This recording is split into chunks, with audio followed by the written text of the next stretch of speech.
It is a day which will evoke patriotism at the U.S. Open, and Old Glory should be flying high.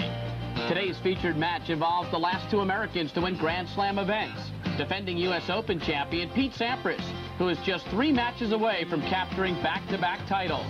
And 1991 French Open champion Jim Courier, who happens to be one of Sampras' best friends. Courier is also on a mission and hopes to be raising a different trophy this week.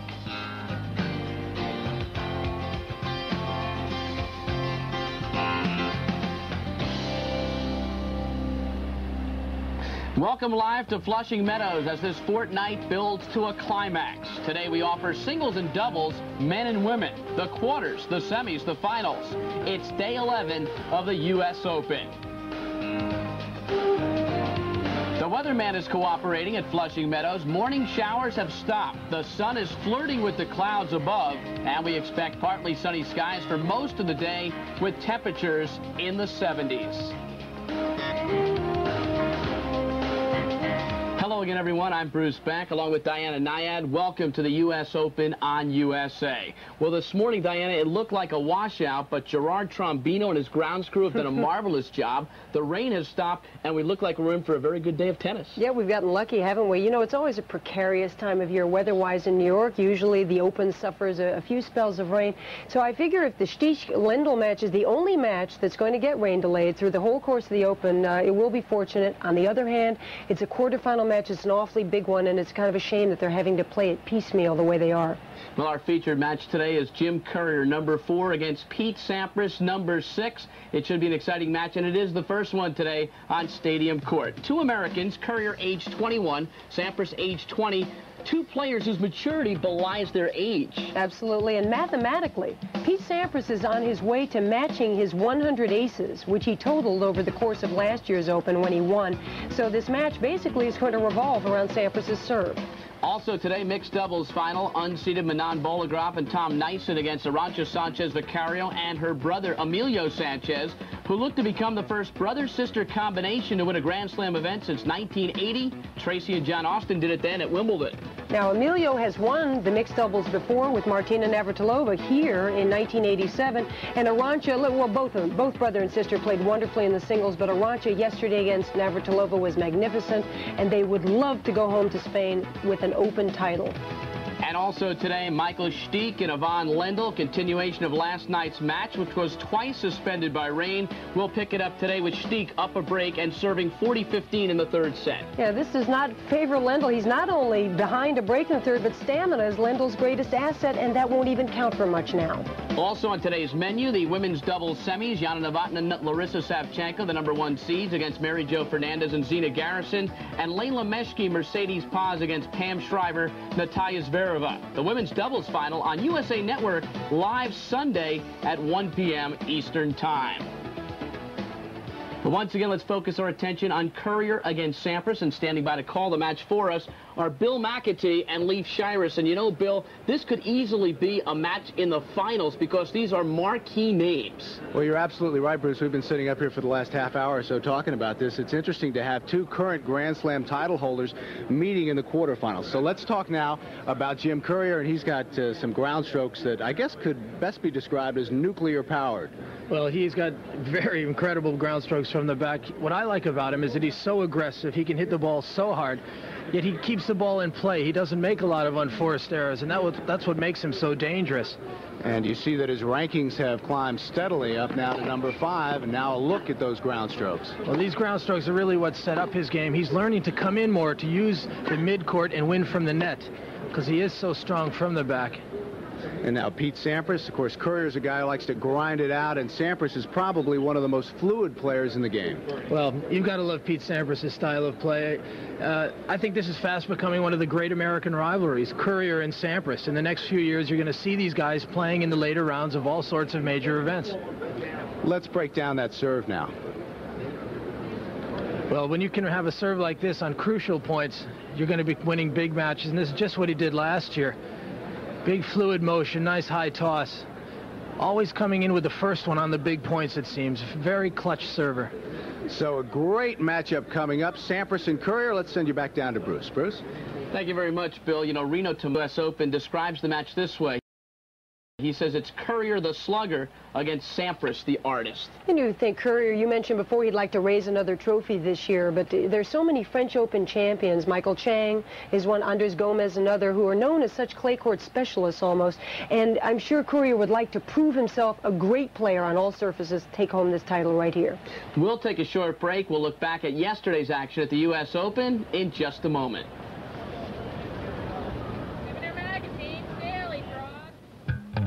Meadows and fans starting to file in, and I think, Leif, they're going to be treated to probably one of the best pure matchups in the tournament, because you've got Sampras, his serve well known, and then you've got Courier with those ground strokes and a great return of serve.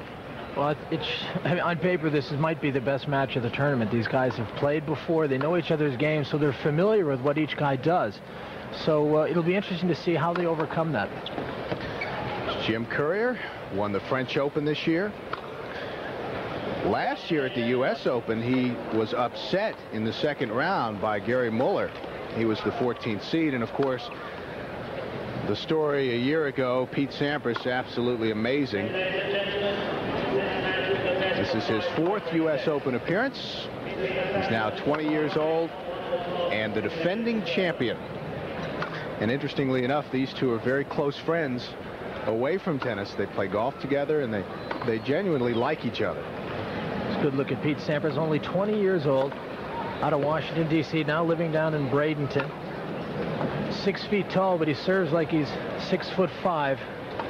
Gets those long arms in motion. He really gets up and down on the ball.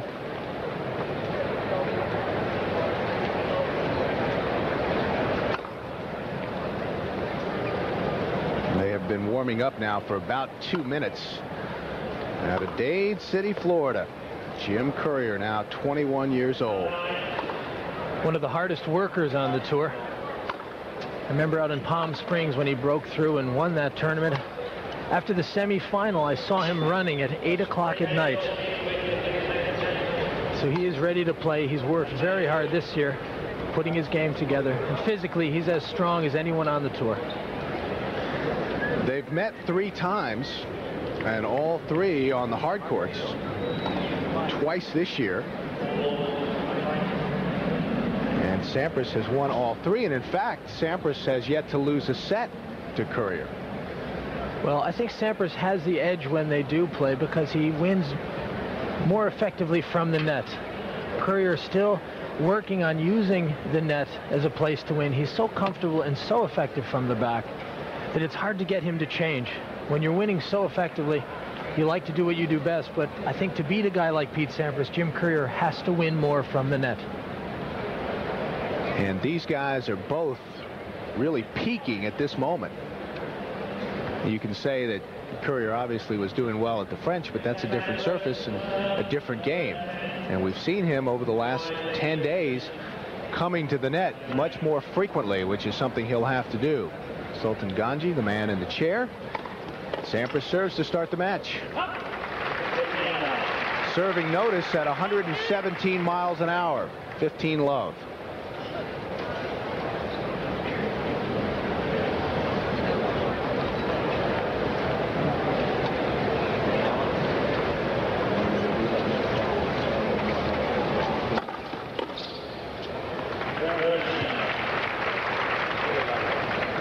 The big first serve. You can see Courier's having trouble with it early, obviously. He's going to get into more of a rhythm as the match progresses, gets used to the pace. And the pace is really different from anybody that Courier has faced thus far. Got to turn it up a notch against this guy. 40 love, and Courier has yet to get a return of serve back in play. 117 on the first serve, 112 on the second, and that 101.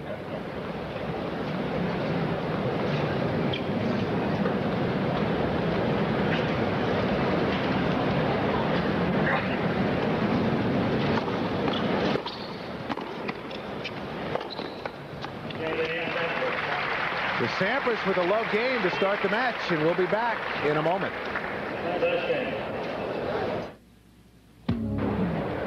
Welcome back. The National Tennis Center men's quarterfinals. Jim Courier and Pete Sampras.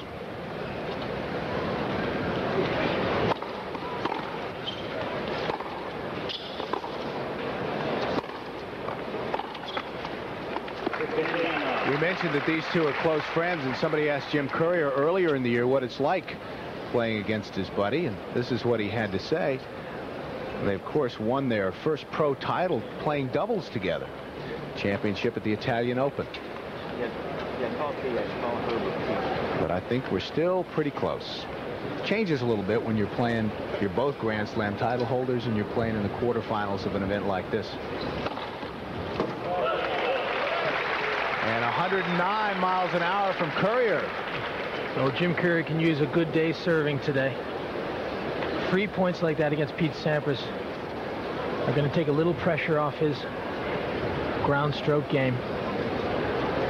30 love.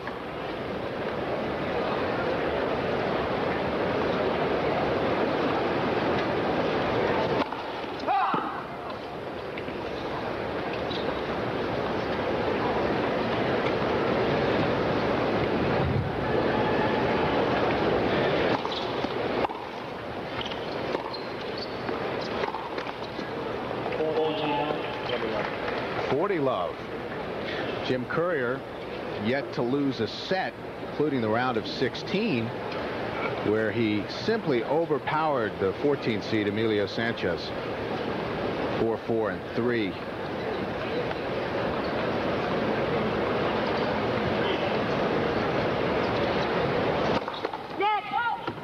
Second serve.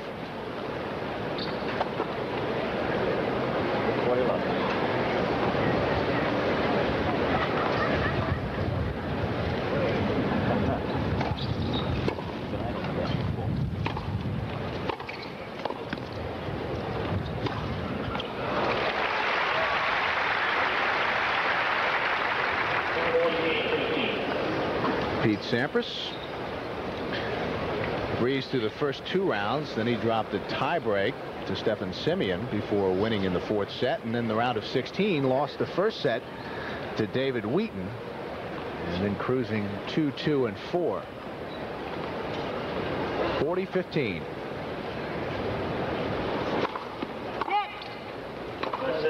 First serve.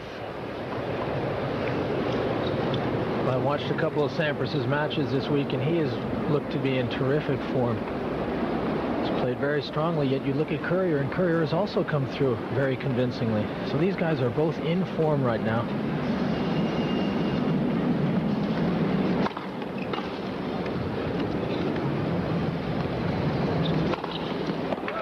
That was a beautiful serve right down the middle. So 1-all.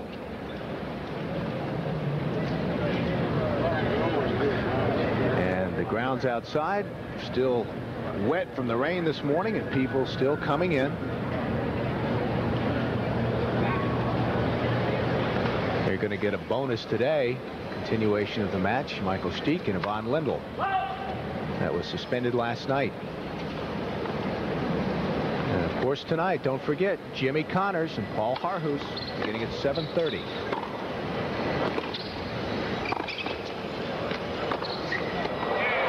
On the line.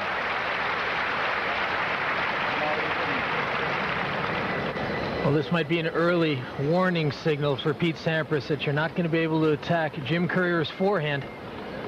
Look at that forehand topspin roll cross court. Clean winner.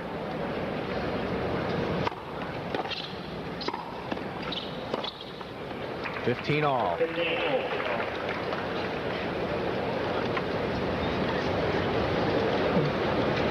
Speaking with Joe Brandy, Pete Sampras' coach, he says, you know, Pete's really a baseliner, and he's learned how to serve and volley.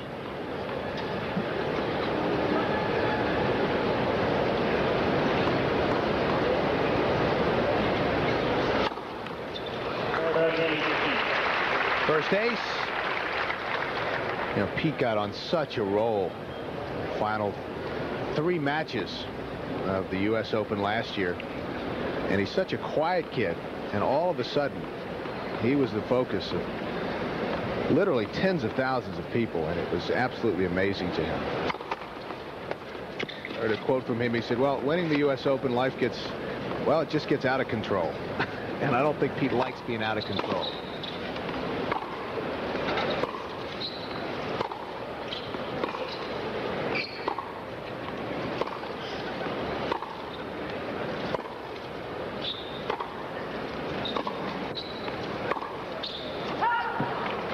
have to figure that the long rallies will favor Courier. That return of serve so key. Hard court comparison for this year. Of course, Sampras with those injury problems earlier in the year. 2 titles. Back for Courier, those were back-to-back Indian Wells and Lipton.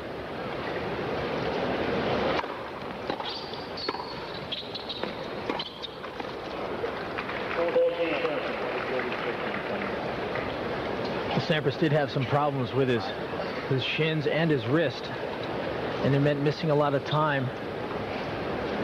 But I think he's getting the payback now. He's been able to play a lot this summer. He's very fresh.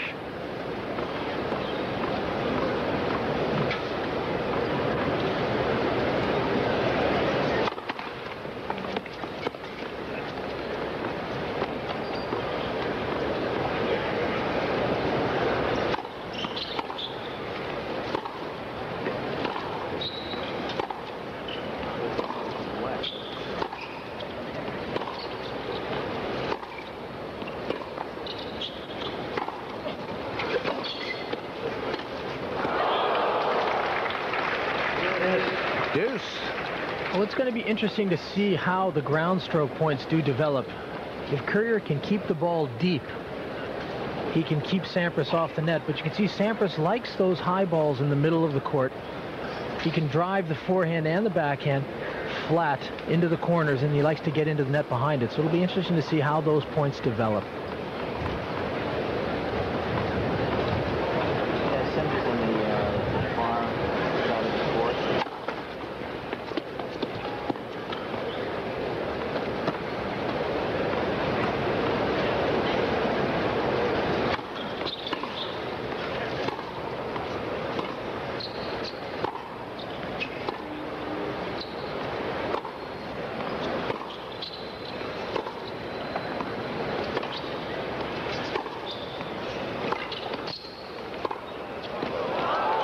Well played by Sampras.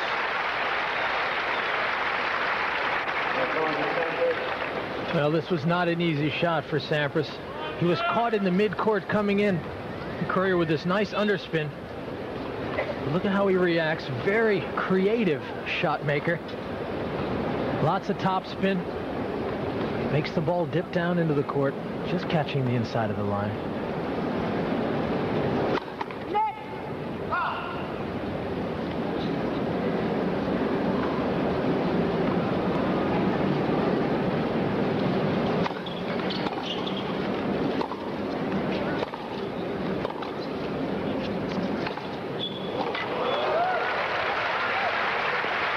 In the open about those nuclear-powered ground strokes. I think that's the first one we've seen. Like to get the gun on one of those, the radar There's gun. Coach Joe Brandy. I don't know if you could record how fast that one went. That one was a bullet.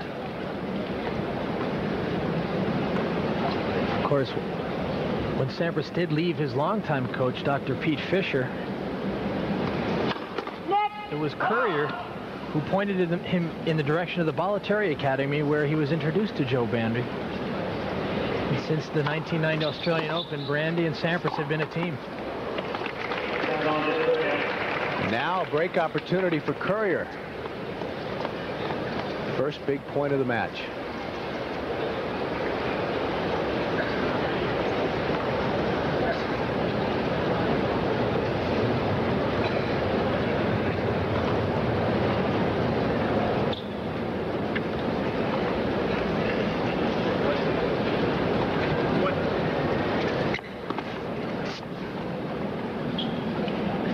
That one out, saying I think it was wet.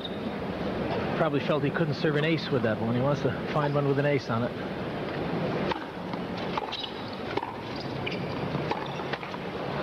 Deuce. And you can see there was a nice change up from Pete Sampras there. He hit a second serve, lots of spin. Jose Higueras said that one of the things he did this year was to try to keep Jim Courier calm and to get him to work on coming to the net. Develop his game farther than just a baseliner, as good as that baseline game is.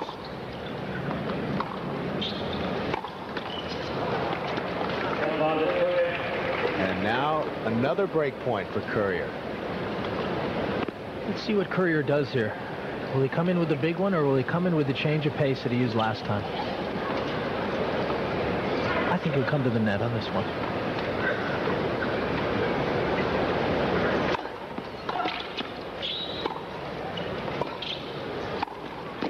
Absolutely. Deuce. Oftentimes when you're behind, it's imperative that you grab the advantage as soon as you can in the point. So Pete Sampras moves in behind that first serve. And this forehand landed right on the line that set up the backhand volley. Beautiful execution.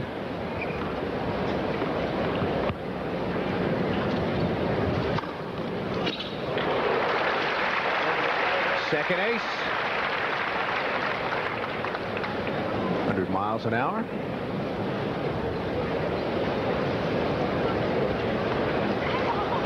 The slice wide isn't hit as hard. It's hit with more spin than pace.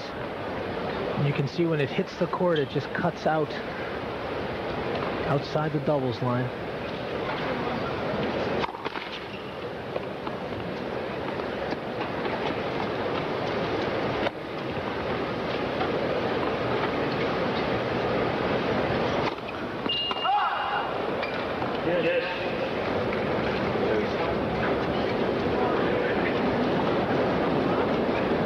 Requesting a towel.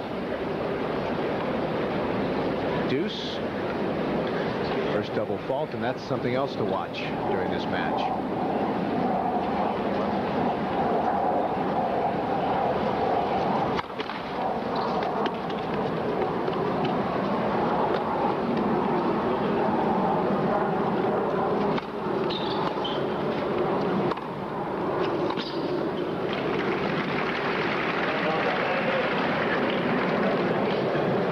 Intimidating is it to face a player like Sampras Leaf with that huge serve, even though you're very confident in your ground strokes?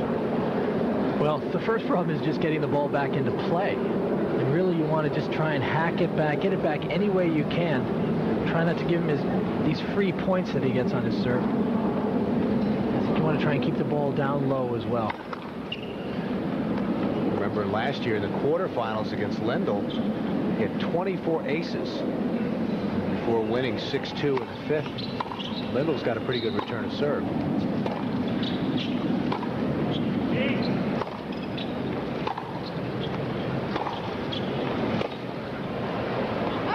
It's wide.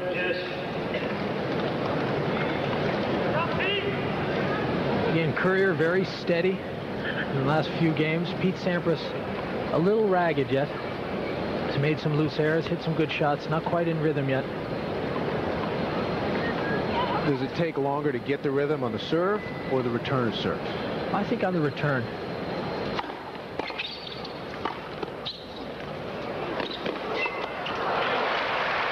That point set up by the serve clocked at 115 miles an hour.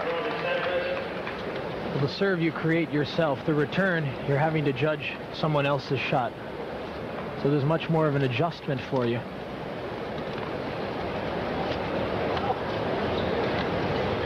Beautiful little backhand drop volley. Sets up that easy winner.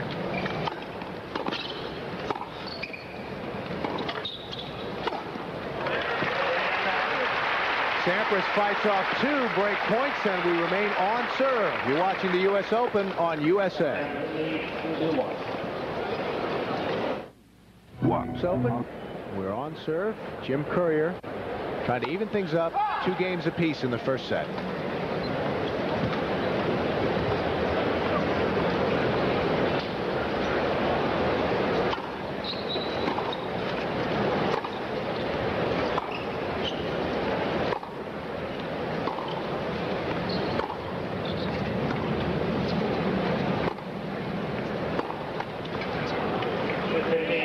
Looking at the player comparisons, we gave Sampras an edge on serve, Courier an edge in the return of serve and the ground strokes, although Sampras is very effective from the back. Sampras a little stronger at the net. Both players were checked for intangibles. They know how to play the big matches well. They've been in the Grand Slam microscope, and they've performed well. So These guys are very even in terms of playing the big matches. Ace number 2. Courier has a very effective serve as well. Notice how he uses the legs to get up to the ball. Very strong. Good racket head speed right at the hit.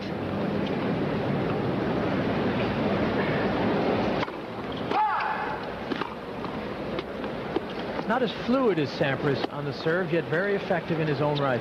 It's interesting, you know, we talk about Sampras' serve and Courier's ground strokes, and yet Sampras is good from the ground and Courier's serve is good. So, I mean, they're pretty evenly matched.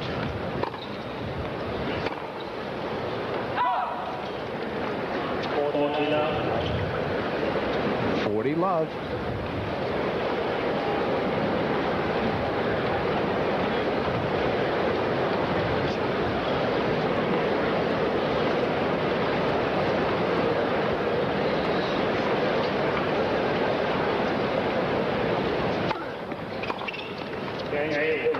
And Pete Sampras with only 1 point on Jim Courier's serve.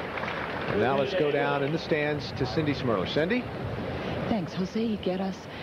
You've seen 4 games. We've seen a lot of bullets go by. Is this pretty much what you expected? Well, as long as Pete, you know, stays back, I think that's what Jim wants. Just start keeping back and try to dictate a little bit with his forehand. And so far, you know, had a good game on the game that Pete served last. And you know, unless Pete sits well and keeps coming in, I think he just want to do that. Charging ball. Now, Jim has never taken a set off Pete. What did you tell him this morning that he would have to do? Well, he just has to play his game. I think sometimes, you know, everybody worries a little too much about what the other people do instead of worrying about, you know, our own game. And I think, you know, if he plays well, he's a good player, and just gotta try to let the people worry a little bit, you know, about what he's doing. Basically, he just gotta serve well in order to keep in the match with Pete. If he, you know, starts losing serve early in the match, then obviously Pete's confidence will grow, and vice versa for Jim. Now, Jim has credited you with calming him down and teaching him, taking him to a new level. How did you do it?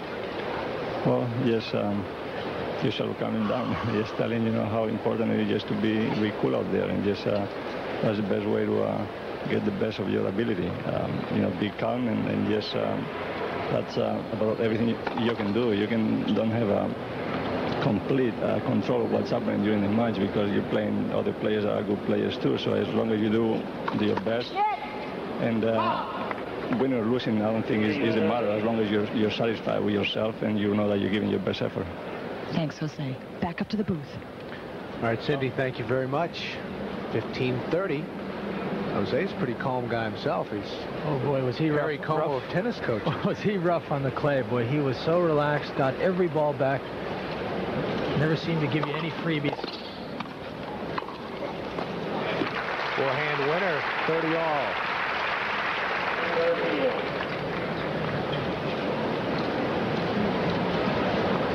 Well, if Pete Sampras, isn't serving aces, his serve is setting up shots like this. A short forehand in the middle of the court. Good players dominate from the middle of the court. Pete Sampras does it especially well. And that was 118 miles an hour down to center. And that's a statistic you don't read about, is how many easy shots that the serve sets up. So if you're talking 24 aces in one match against Lendl, maybe he had 24 other shots that were just easy putaways. So his serve really creates so many winning opportunities. 40-30.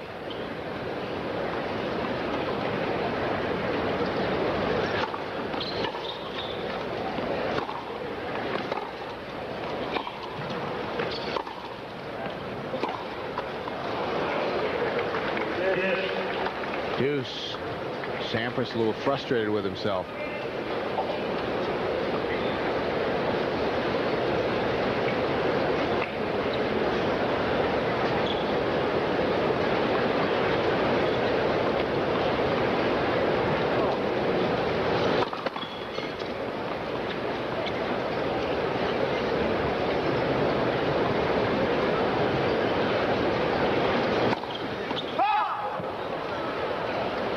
third double fault. And now facing third break point of this first set.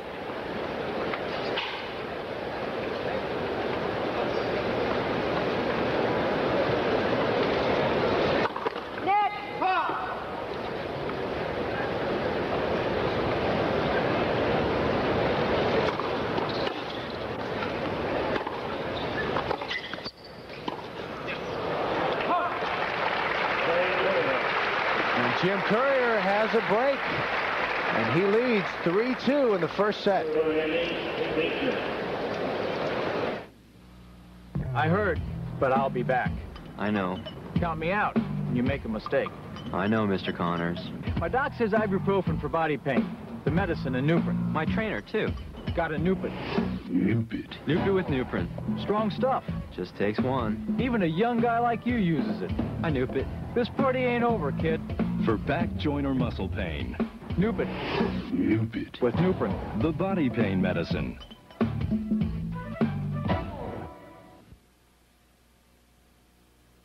About the difference in his attitude between this year and last. Now he expects to win every match. And I think if the rest of us were surprised, I think Pete was a little surprised at his performance.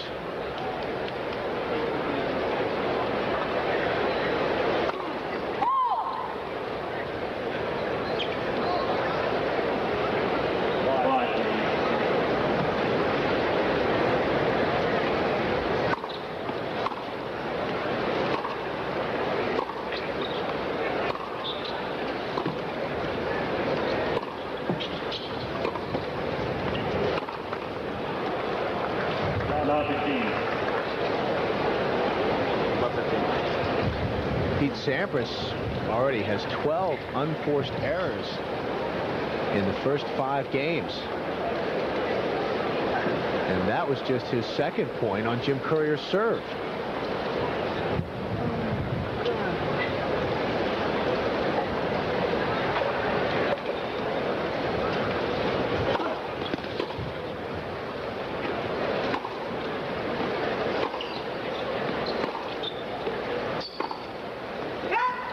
Wide 15 all. Well, we were saying such good things about Pete Sampras' serve.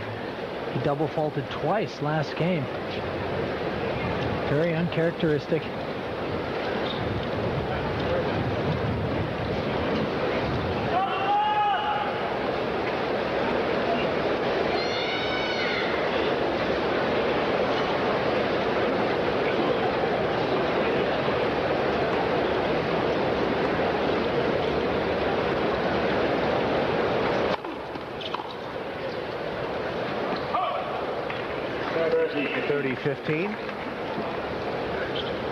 It's interesting when friends play each other. Most notable, I guess, earlier in the week, Jimmy Connors and Aaron Krickstein.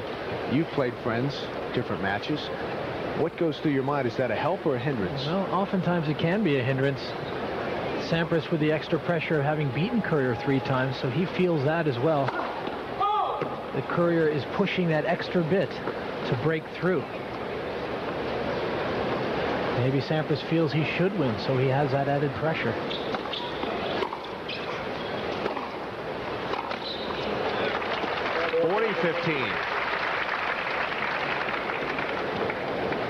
This is what we talked about at the opening. Courier hitting the ball very hard, very aggressive, yet not making many errors.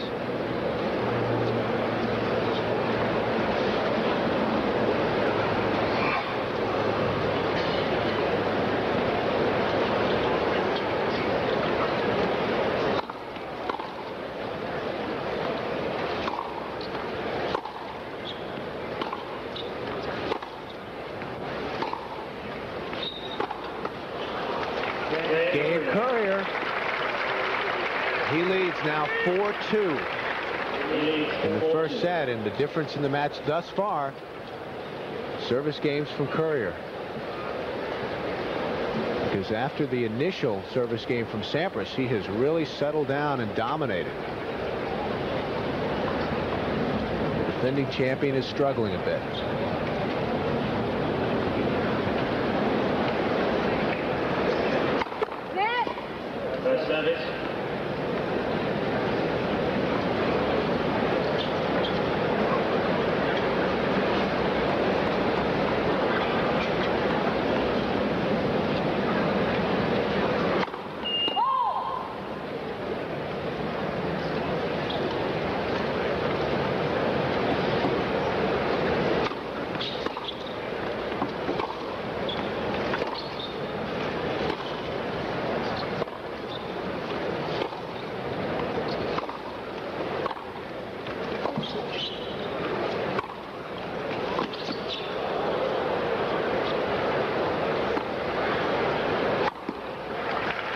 Courier just stood back and waited for that. Maybe conserving energy, knowing that Pete Sampras is going to put that up into the 17th row. Out where it landed. 15 love. It landed in LaGuardia.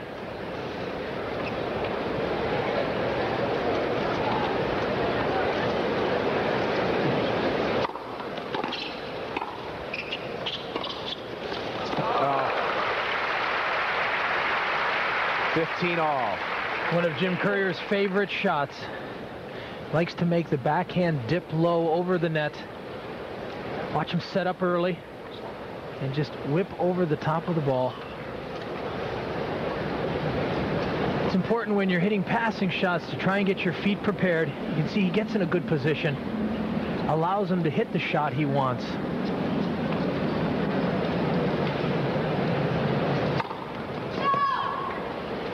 So often a club player will try and hit a shot like that, but if you're not in position, you're not going to be able to get close.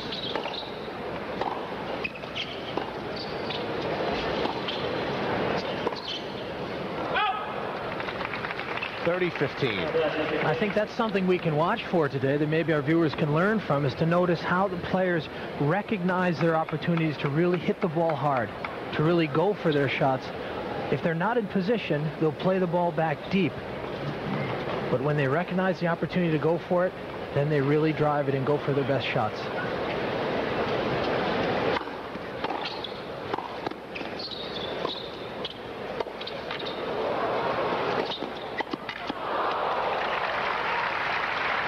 $30 all.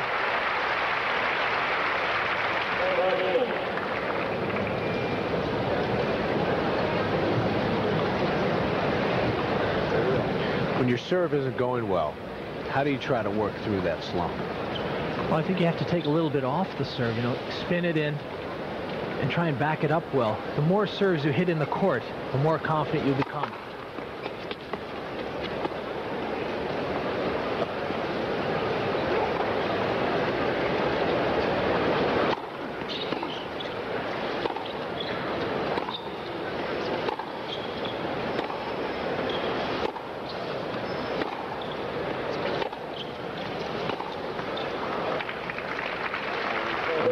Unforced errors from Courier. 40-30.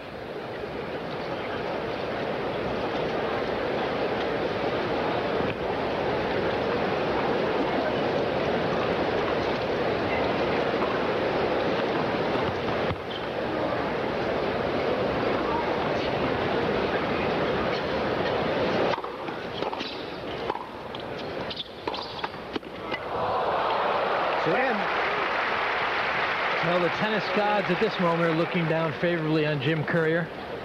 Everything he seems to be doing is going his way. Notice the preparation. Good passing shot became a better one thanks to the net. Deuce.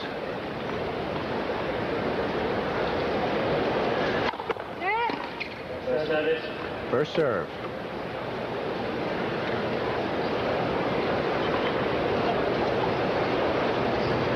When Jim Courier won the French Open, he said, "I wouldn't be standing here holding this trophy if it weren't for Jose Higueras."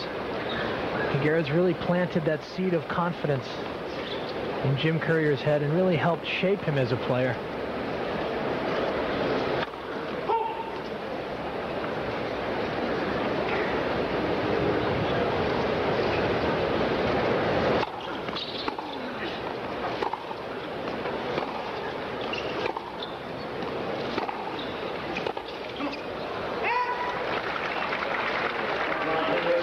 Another break point for Jim Courier. The planes are landing well away from the National Tennis Center. Normally the planes at LaGuardia that we've heard in years past take off from runway 13 and are just accelerating as they come over the stadium. The weather permitting, they're rerouted, and of course started a year ago. Fourth double fault and another break for Jim Courier. French Open champion leads 5 games to 2. To your phone and stay tuned to USA for your 6 chances to win cash and prizes. Join host John Davison for Lucky Day USA. That's every weekday starting at 2 beginning September 16th on USA. And a look back inside the stadium court. Jim Courier serving for the first set.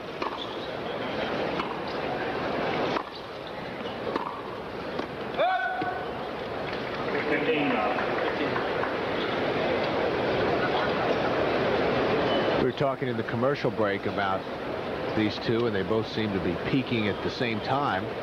But Courier has just, you've seen Sampras play well a year ago, certainly. But Courier has just played incredibly steady, very strong, and has totally dominated all of his matches thus far.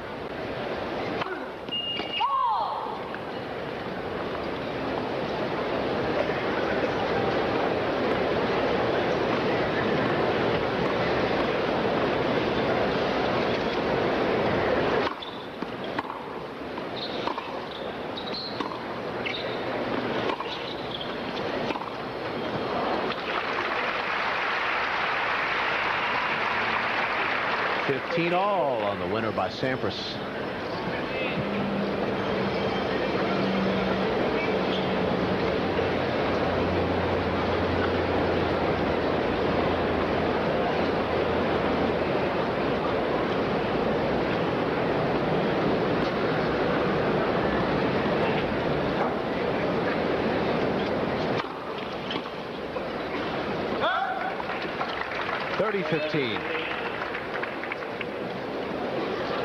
I think the big concern for Pete Sampras earlier in the year at Leaf were the injuries. He withdrew from the Australian Open because of shin splints and had a lot of problems early on, but those injuries seem to be behind him. He's been very fit through the first week and a half of the Open. First serve. Oh, Sampras said, I want to play tennis for the next 10 years. My health comes before anything. And at the time, he was 19 years old. He said, I don't want to be retired by the time I'm 23. So they were of great concern to him and Brandy, as well as his family. Well done by Courier. 40-15. I like to see that from Courier, serving and volleying, varying his attack. Maybe not as smooth as most guys coming in, but very effective. Handles that ball into the body well. Now he has double set point.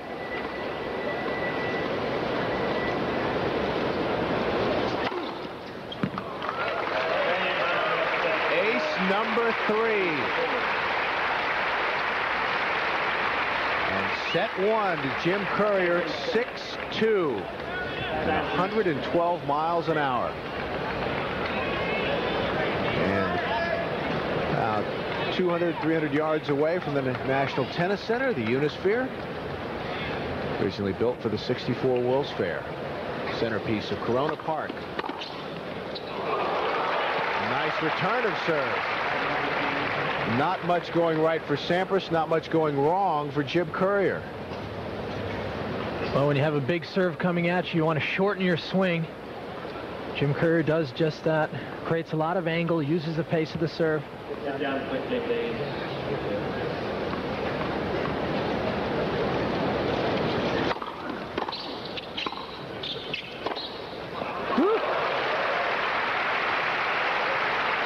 Love 30.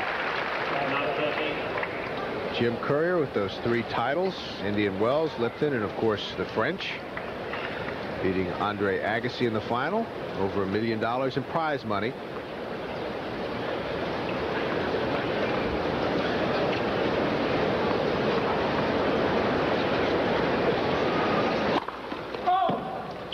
Geez, when I was a teenager, I was looking to borrow $10 from Dad.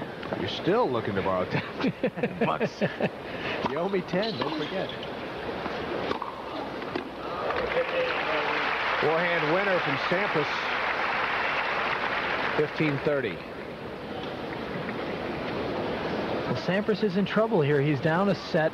He's trying to raise his level of play, and he's modeled his game a bit on Rod Laver, and Rod Laver always said, when you're in trouble, go for your best shots, and Sampras is best when he's hitting out.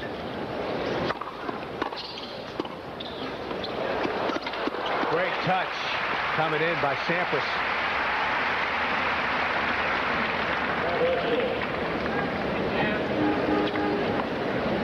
Sampras used to watch films of Rod Laver when he was young, and really was modeling his game on a player like that. Not the heavy topspin, but the ability to drive the ball through the court.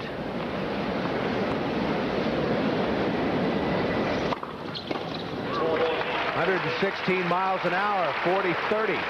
3 straight points from Sampras.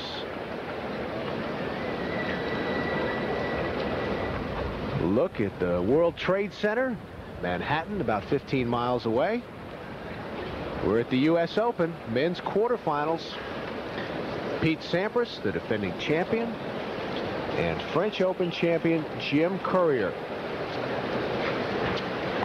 The winner here will play the winner of tonight's match, Jimmy Connors and Paul Harhus. And by the way, you can see that match beginning at 7:30 Eastern Time, 4:30 out on the West Coast.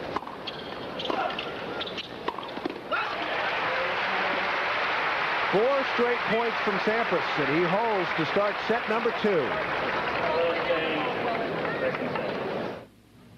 Day of tennis here on USA. Coming up immediately after this quarterfinal match, the mixed doubles championship. Now we'll get an opportunity to see the brother and sister, Arantxa Sanchez and Emilio, and of course then it'll be followed by Michael Stich and Yvonne Lendl. The match suspended last night because of rain. And in the distance, the Whitestone Bridge, as the sun is starting to peek out after a rainy morning here in Queens.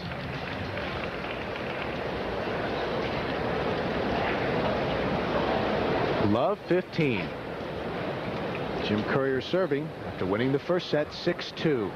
Bill McAtee, Leif Shiras, good to have you with us here on USA. This match already 47 minutes old.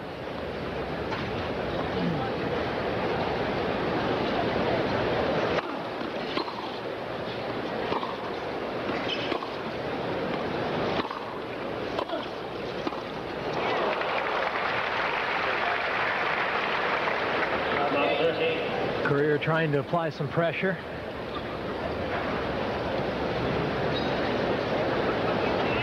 Sampras now with a chance to get back in there.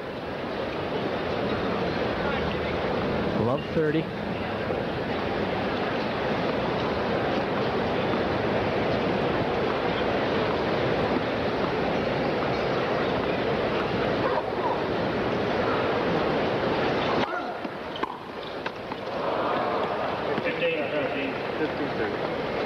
Team 30.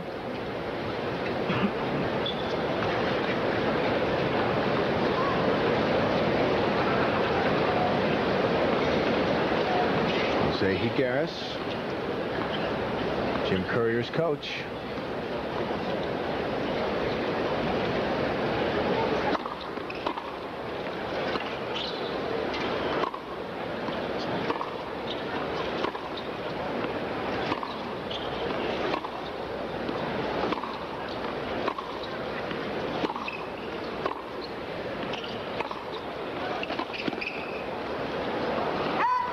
I got the impression, Leif, in that point that Pete was just waiting for a short ball and Courier didn't give him any.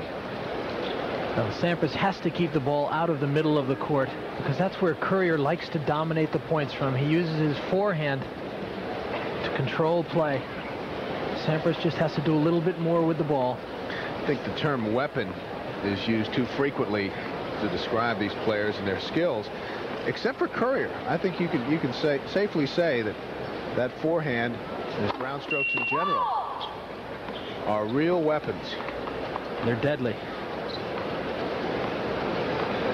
30 all.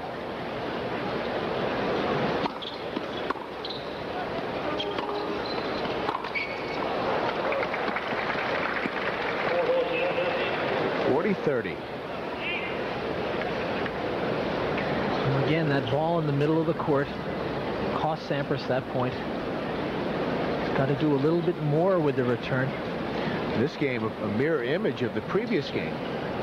Love 30 to 40-30. Let's see now if Courier can put it away. Even things up here in the second set at 1-all.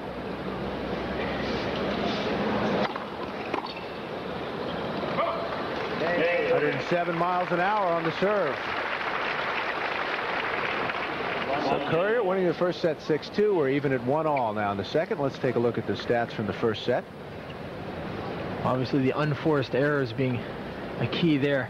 4 double faults from Pete Sampras. That usually reliable serve has let him down in the first set. Starting to make more first serves now.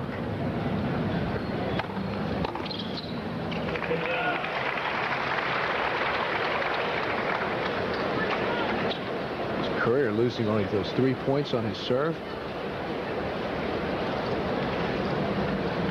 Nice look down at the stadium court, which is much more intimate when you're down there. When you're sitting up here in the booth or in the stands, it looks wide open. But when you get down there, it really has an intimate feel to it. I think that's what Connors likes so much about this court, is you can really have a conversation with people right next to you, sitting in the front row.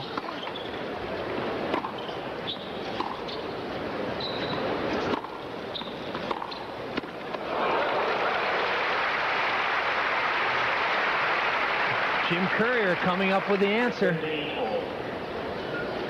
It's a good forehand from Sampras, inside out. Courier creating a lot of line down the line. It's the toughest shot in tennis, is to take a ball that's going cross court and hit it straight ahead down the line.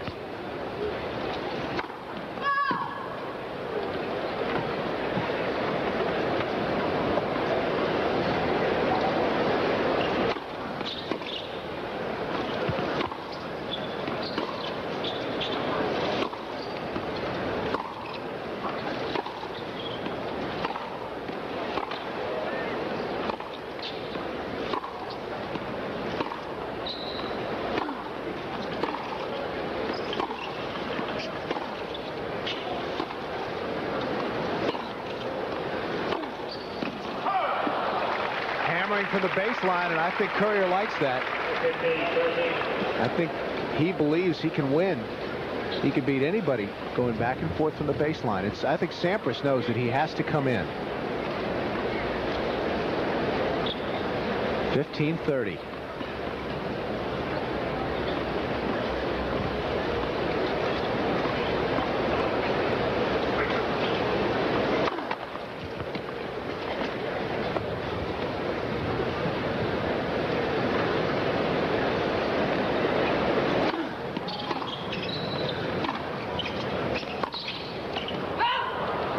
Just wide. Well, Pete Sampras got away with one there. It was not a good approach shot. He mishit it. And Courier just missed his best shot. Forehand drive. 30 all.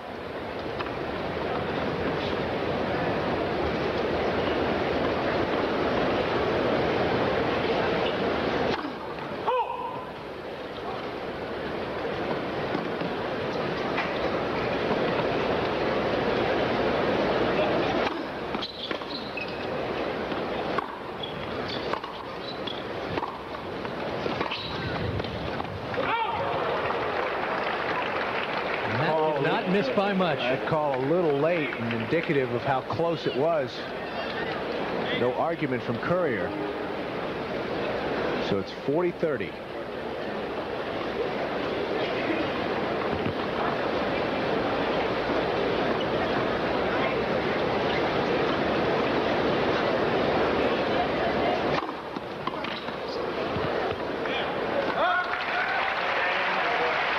Sampras holds.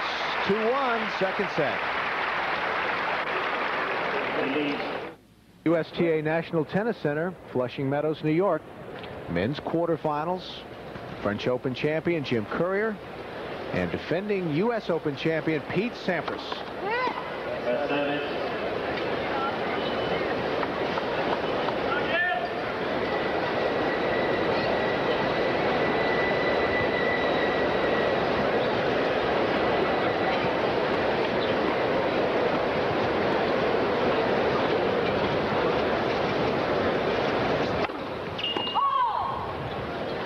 Suddenly there's a pretty good breeze blowing, and I'm curious which player will that affect more.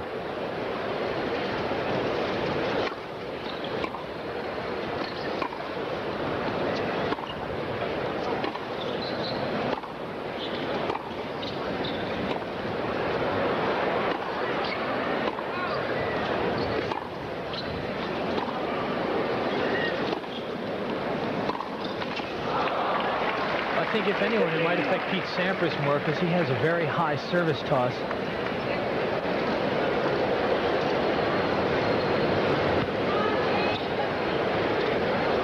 Down on the center court, the winds can swirl a bit, not blowing in one direction only. So it can be tough for both guys. Obviously, both of them will have to adjust.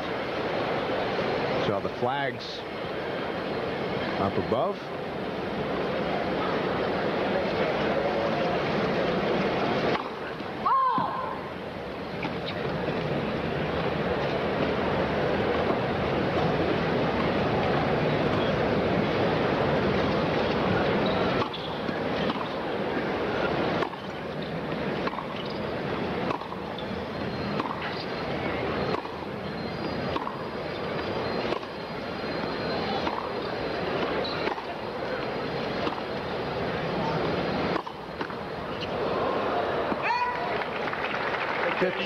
Let's check in with Cindy Smirler. Cindy? Thanks, Bill. Stan Smith, you're Director of Coaching for the USTA Player Development Program. Just how much assistance is the USTA giving to these guys? Well, Jim came to us this year. We hadn't really helped him before. He had another program. He came to us this year to ask for some help, and we already committed to 4 other players, but they all agreed to have Jim be involved. And we have Jose Garris, Brian Gottfried, and Brad Steiner working with these 5 pros. And Jim has been one of those guys, and of course he's really performed well this year, and it's been great for us to be able to provide Jose for him this year, and it's worked out very well. Brad's been with him quite a bit as well, and Brian's worked more with Mal Washington, but Jose's been worked with Todd Martin and Tommy Ho, Steve Bryan, and then of course Mal's the other guy. So it's been a group of 5 guys, and of course Jim has had a great year. Well, Stan, you've been in this situation. You've won the U.S. Open. What's going through these 2 guys' minds right now? Well, one thing is very exciting to have 2 American players playing here. It's difficult for all of us because we'd love to see Pete win as well, and they're all American players. But these guys are fighting for a berth. They know that the winner of this match could win the tournament. Jim's been playing extremely well the whole time, and Pete seems to be coming around extremely well right now. So they both need to continue to put the pressure on. Jim has got this big edge, and Pete really hasn't found his game yet. Thanks, Stan. Back up to you, Bill.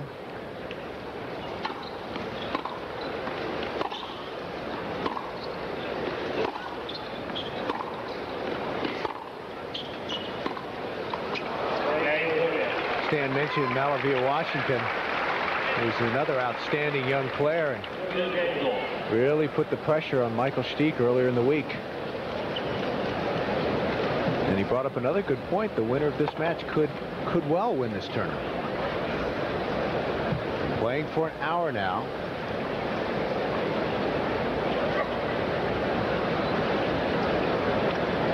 The last 2 times these guys have played, Pete Sampras has won the first set convincingly. So this is a new feeling for him to be behind Jim Courier.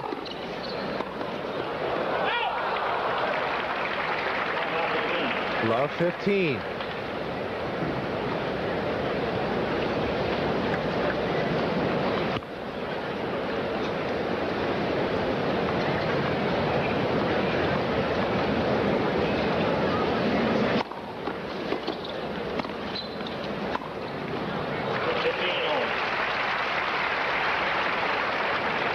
Sampras has been a set down in the tournament, round of 16. Lost the first set to David Wheaton for winning in 4.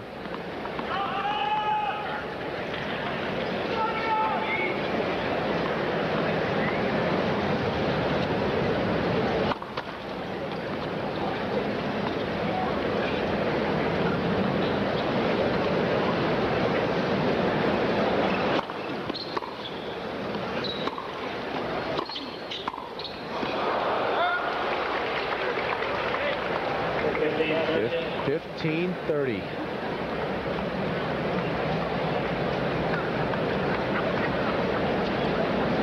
.54%. First serves in, and look at that, only 38% on second serves.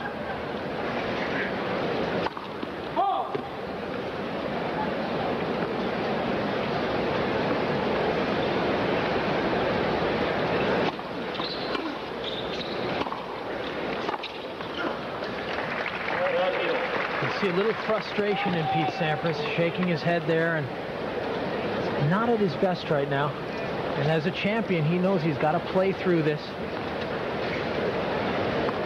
You have to get focused.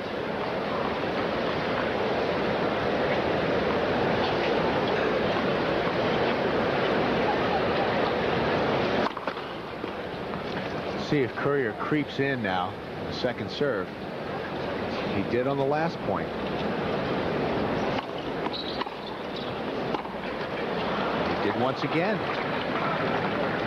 And I think it might be unusual for Pete to look across the net and see somebody in 3-4 feet inside that baseline. And Pete Sampras facing a break point here in the second set, already down a set.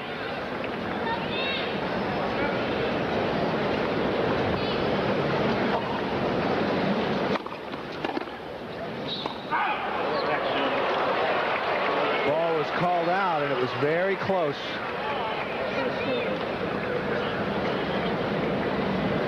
We talked about just how high Pete Sampras' toss is. Allows him to get way up above the court. You can see Sultan Ganji overruled that call, landed inside the line.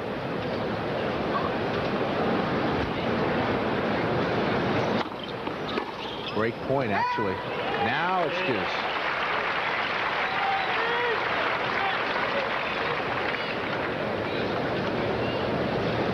You couldn't see it on camera, but Sultan Ganji looked over at the linesman, nodded his head, saying, yes, indeed, it was out.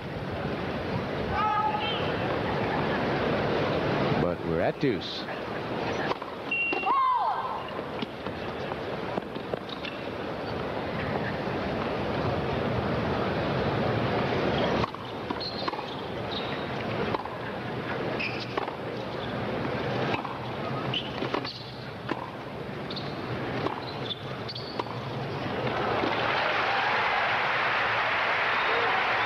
Tried the lob. Sampras was there. Well, this is the kind of play that Pete Sampras is going to have to come up with to beat Jim Courier today. Instead of hitting this hard, he just creates some angle.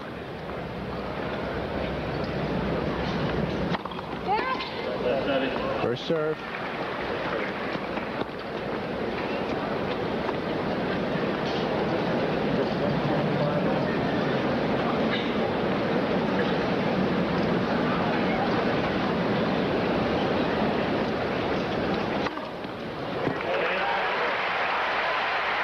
Number 3. Sampras fights off a break point. On serve, second set. Divorce court. The second best winning percentage in the open era at the U.S. Open. Well, he's in some nice company there. Ivan Lendl, Jimmy Connors, John McEnroe, and of course the great Australian John Newcombe. Well, I think that that 14, and you see it surrounded by 67, 96, 62. I think that Pete has to play a few more matches here before he's regarded in that same company. Well, not bad for a 20-year-old. That's true. Just to have 96 matches, he'd have to have been here at the age of 8. And even in tennis, I think that's a little too young. Although you never know these days. It's getting younger and younger.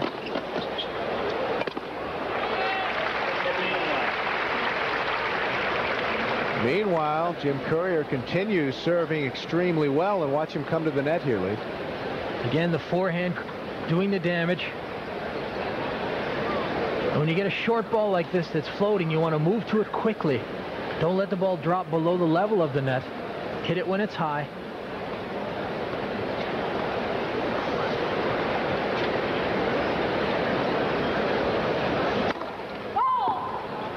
The great players do the basics so naturally. But just by instinct, they make correct decisions all the time.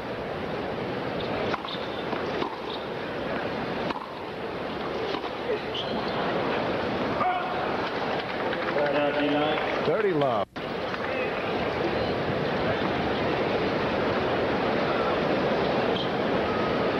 What do you think's going through Pete Sampras's mind right now? He's probably saying to himself, how can I miss this shot? How can I miss this shot? He's struggling with his ground strokes.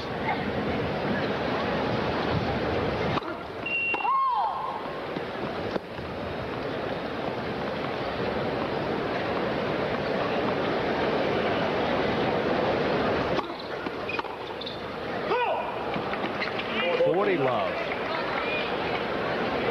And look at that, 94% of first service points won. That is remarkable.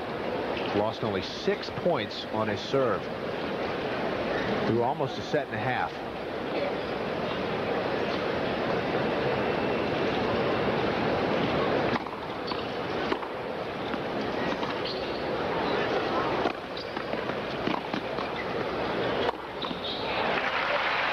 Nice job putting away the overhead from Sampras. 40-15. Pete Sampras finally winning a point on Courier's serve.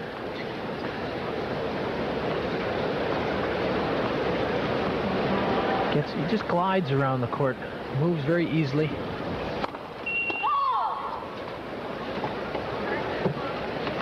Part of Sampras's problem is it looks as if he's not sure how to attack Courier. Does he have a plan in mind?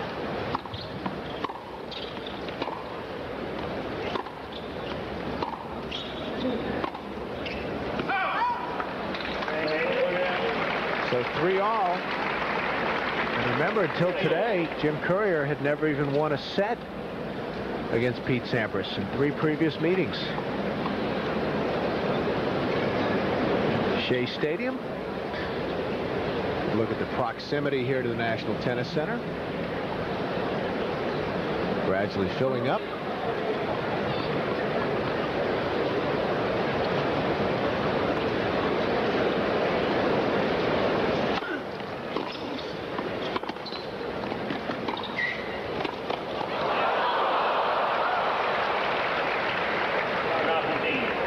Love 15.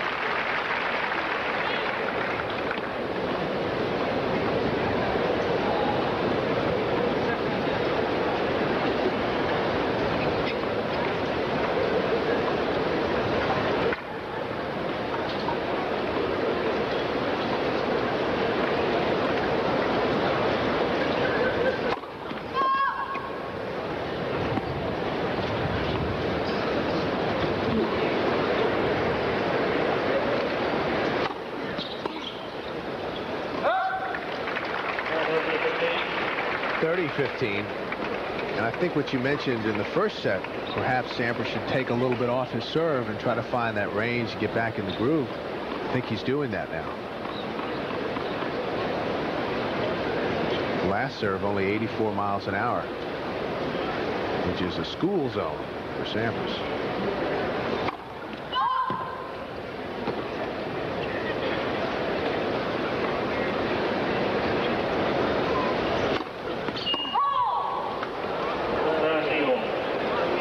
Fifth double fault for Pete Sampras. And that is not a good sign. Never a good sign, but especially for a guy like Sampras who uses his serve to set up everything else.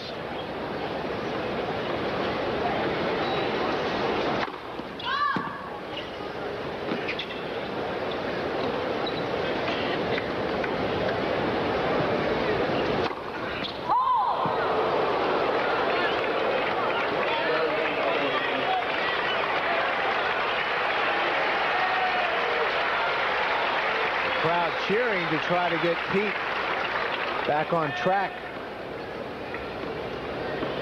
Second break point of this set.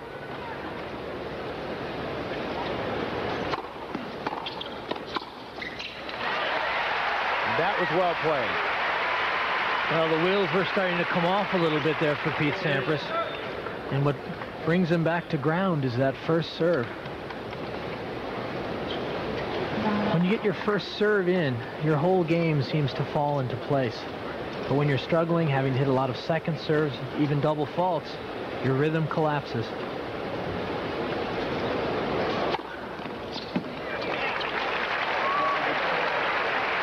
Fourth ace.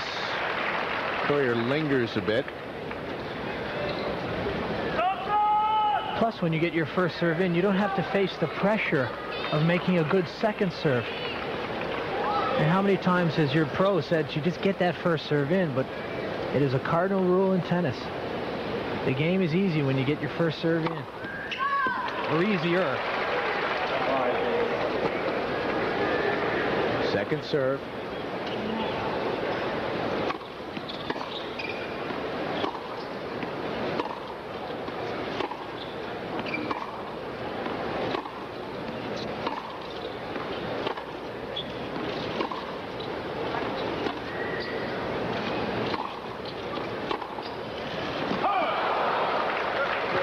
Deuce.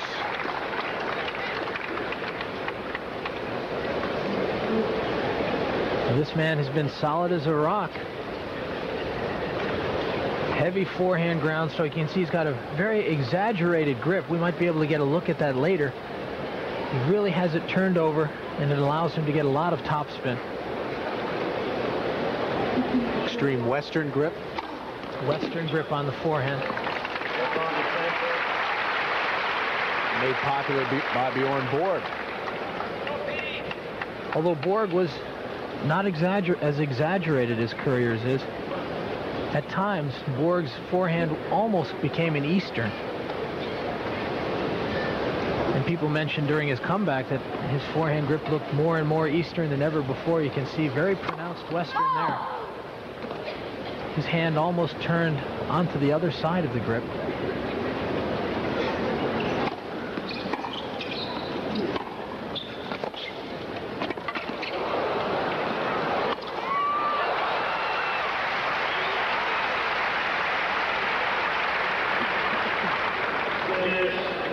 Sampras again trying to put some pressure on. But Courier is so tough when he's in trouble. Creates this winning opportunity.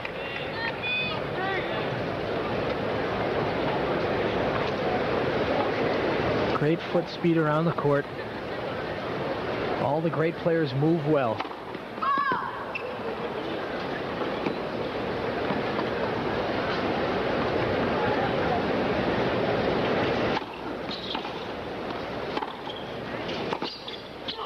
Too good. That was a great camera angle. You saw it. Jim Courier reacting to this approach shot. And you can see him pump his fist. Come on, he says. Break point number 2.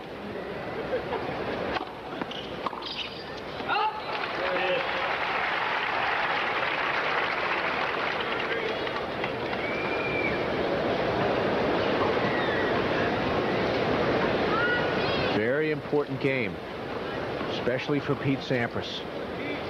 Already down a set. He doesn't want to go down a break. 4-3 in the second.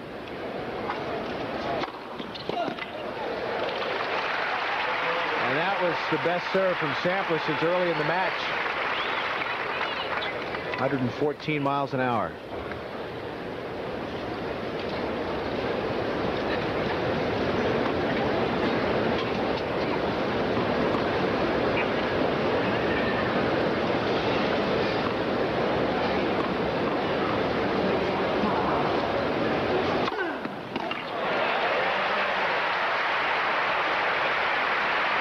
Sampras fights off 2 break points, and we're still on serve in the second.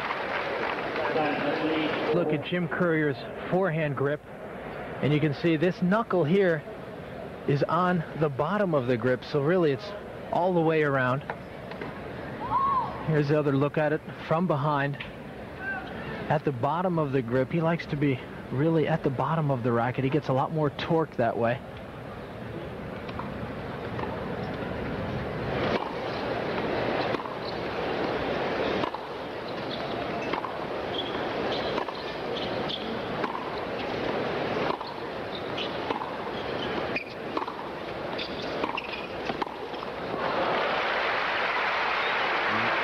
Courier played that very well.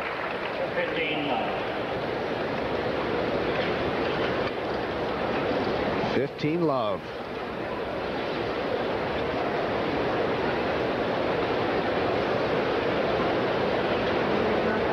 Mr. G, it's a weatherman here in New York for, I believe, WCBS.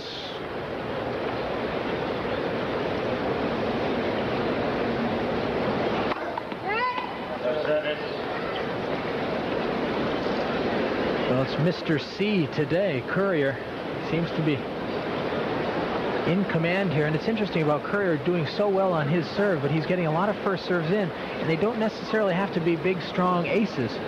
Just get it in.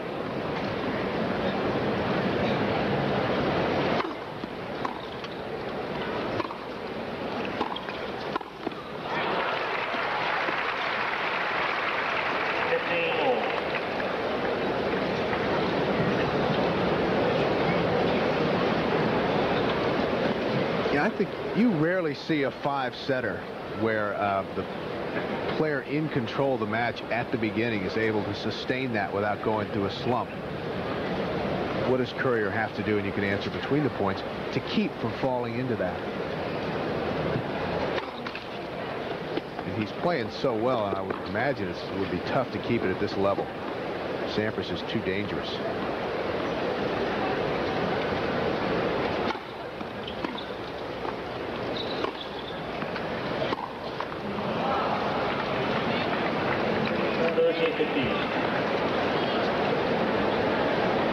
Quick look at Pete Sampras here. Not his best year, but look at that ranking. Number 6 in the world with 2 titles. Only half as much prize money as Courier.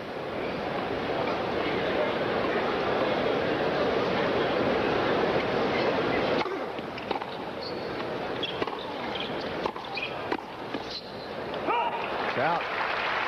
Well, Courier is so strong mentally. I think this is where Higueras has helped him. He's very focused and very calm. And I think if either player will have up and down, it will be more Sampras. Courier's style is more steady. Good look at Higueras. Might develop a few more gray hairs watching his charge come through. 30 all.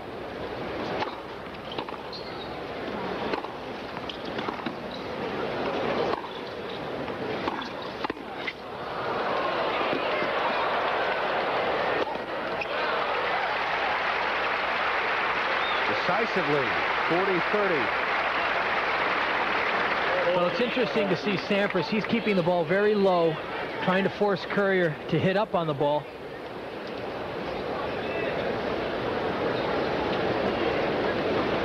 Handles this volley well. And this overhead he puts out into Corona Park, just next door.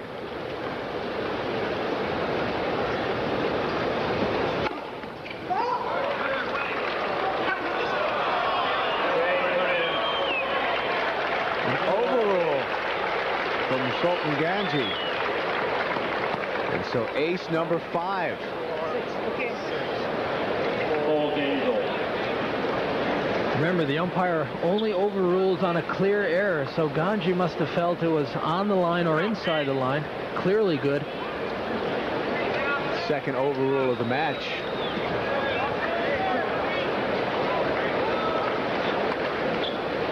Four all now, second set.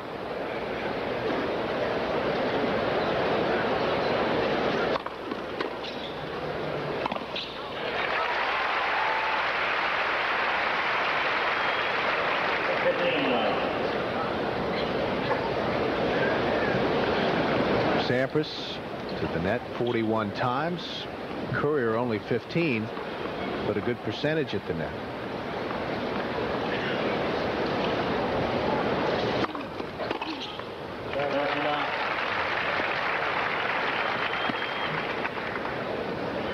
Now Sampras is starting to find the range on that first serve. And just in the nick of time here. These late stages of the second set are critical.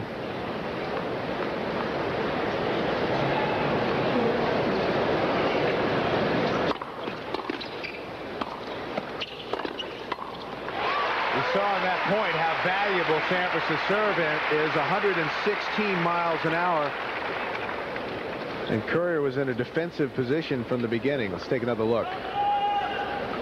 Some serve and volley from Pete Sampras. Notice how he gets the shoulder turned on the backhand.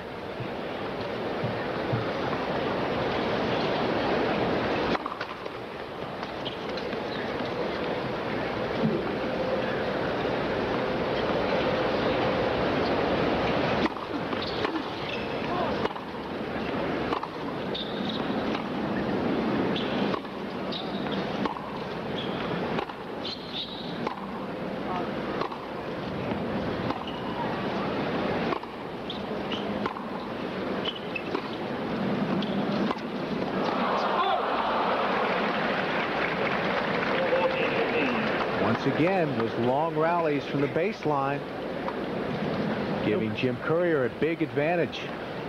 Joe Brandy, coach and close friend to Pete Sampras.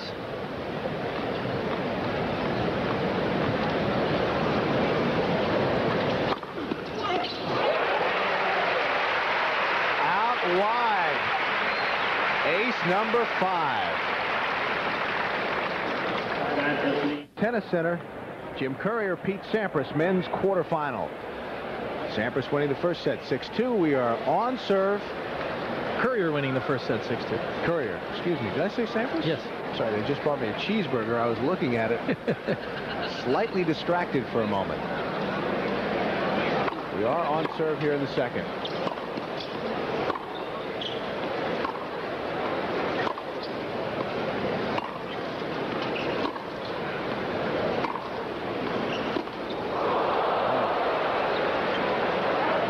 Goes into the stands.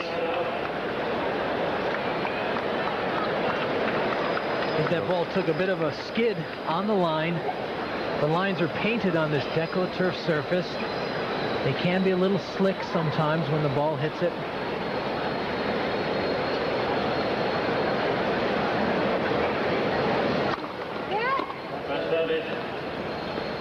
Sampras obviously serving better in the previous game, but I don't think he's going to be able to do much as long as Courier is playing so well in his service games.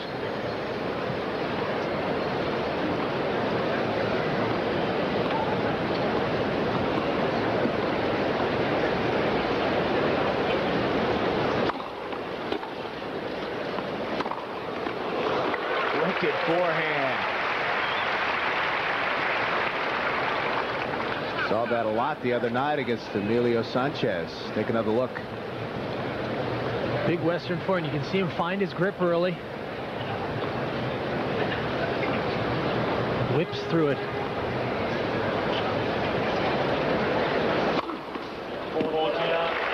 .111 miles an hour, ace number 6.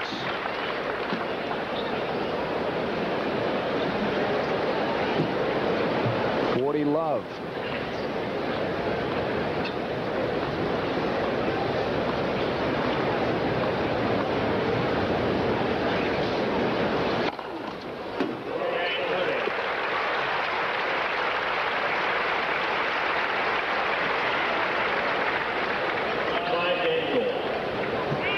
Well, that game finished with an exclamation mark. Very convincing service game from Courier. He obviously wants to keep the momentum.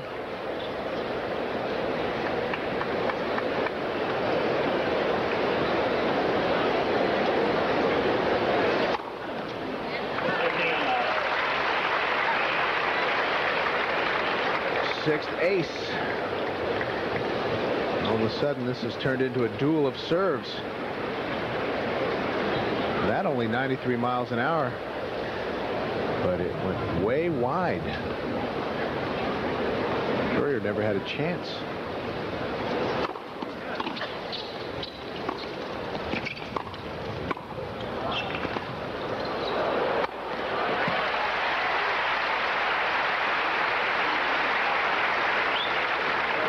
Dirty love. Well, you don't have to win the point outright with your volley. You keep the ball deep in the court, you can win it with the overhead.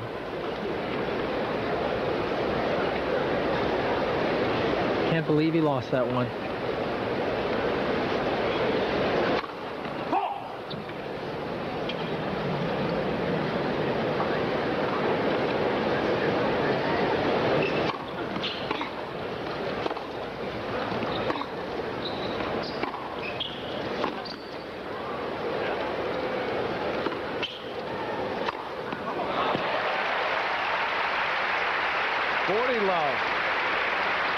Well, I think we're starting to see that Pete Sampras, who won the U.S. Open last year, his play has definitely improved.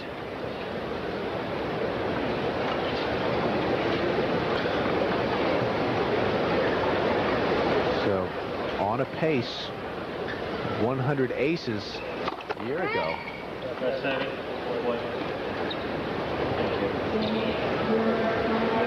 It's kind of like a batter in baseball, how many home runs he hits per at-bats.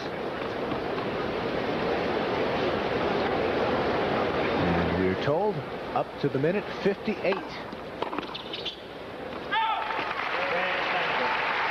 also serves like that one. Love game from Sampras.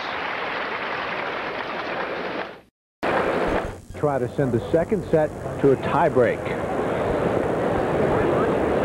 And over on the grandstand court, Taya Zerva and Pam Shriver, women's semifinal, women's doubles semifinal, 5-love.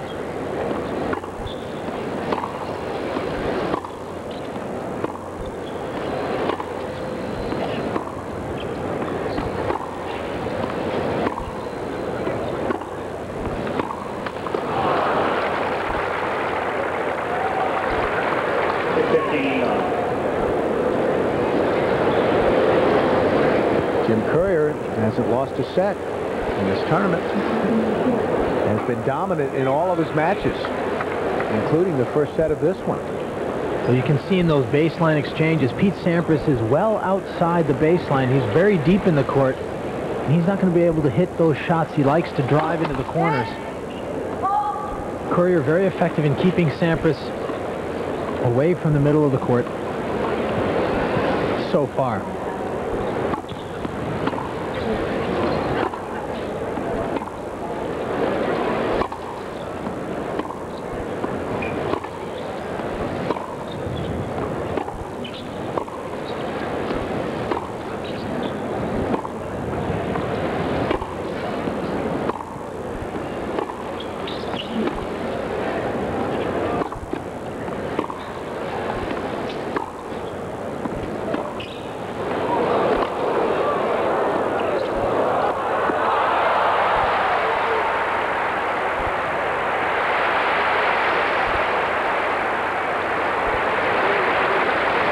Some very clever play from Pete Sampras.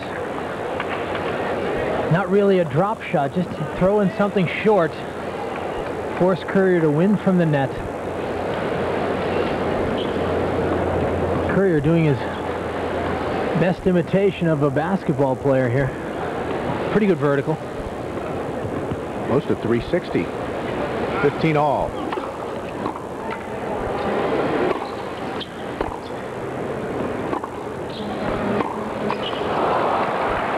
that what you see Sampras trying to do, playing the short ball, making Courier come in? Definitely. He tried it earlier in the set, but he was making some errors, so I think he tried to get his rhythm instead. 30-15. Now that he's feeling more confident, he feels he can take a few more chances.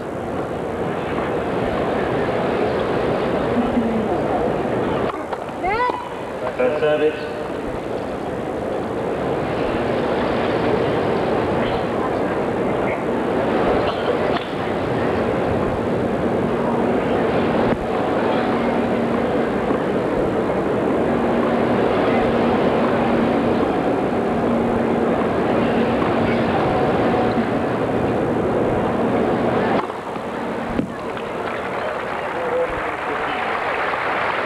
Ace.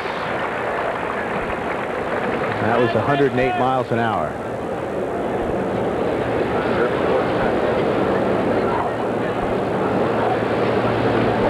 And this is a surprise. Sampras known for the powerful serve.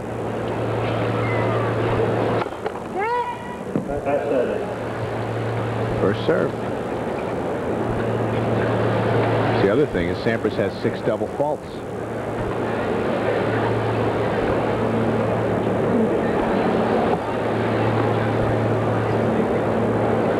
And a pause as a piece of paper blows down on the middle. And I hope that wasn't from your cheeseburger. it is not. I came from the opposite direction.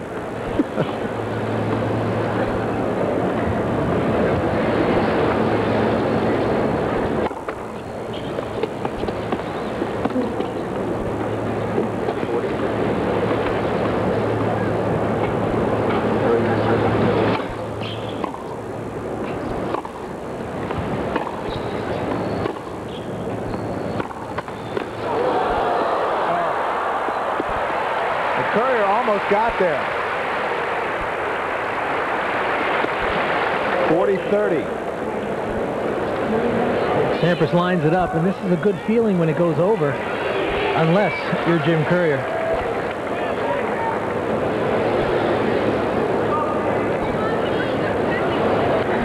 And a remarkable statistic. Sampras has managed to win only 11 points on Courier's serve.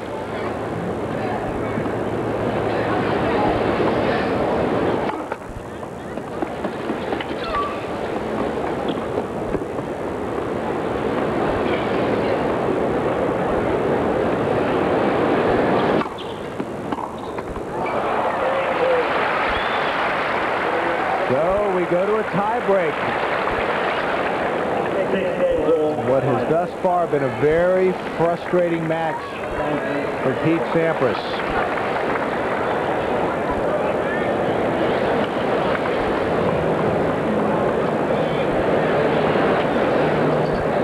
Look down from the Fuji blimp.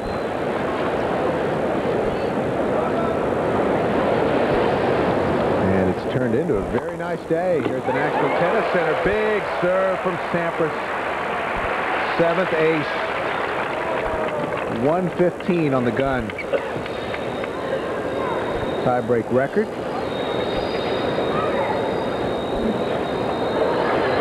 (9-6) for Courier, 10-6 for Sampras.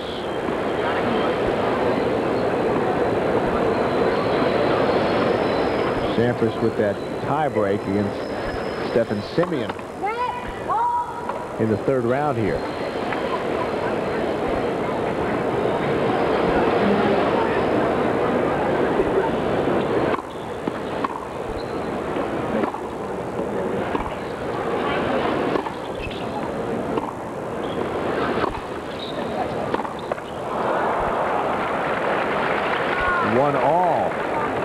Mention that on occasion you'll hear a high screeching sound, and that is from the subway, which is located just outside the grounds of the tennis center. The number 7 train, which makes the stop at Shea Stadium, Willets Point. That's how you get here from Manhattan.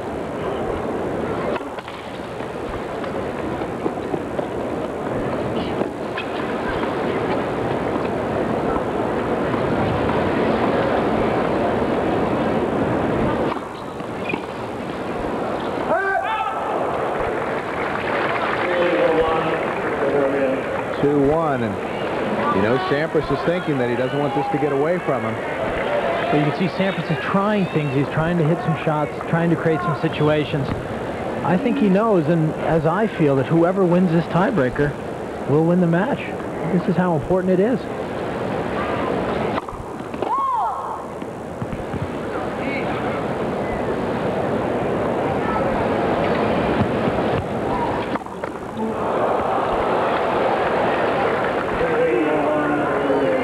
Seventh double fault.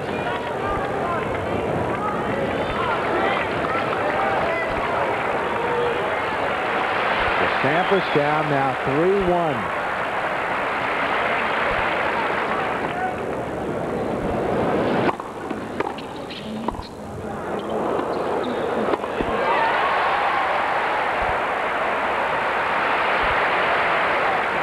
Well, Pete Sampras came up with a half volley that, if he had not made it, he may have been in oblivion.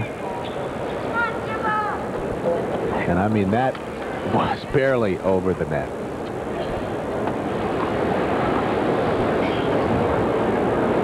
Instead of 1-4 now, 3-2 Courier. Courier with the mini break.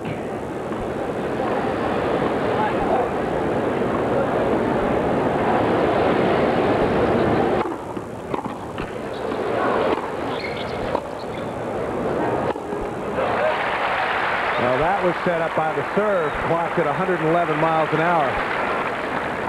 Pulled Sampras way out. Of course, what we mean when he has the mini break, all he has to do is win all his points on serve, and he will win this tiebreaker. How often does that happen? That a guy holds his serve throughout the tiebreaker? It happens a lot. You get into a good rhythm, you make all your first serves.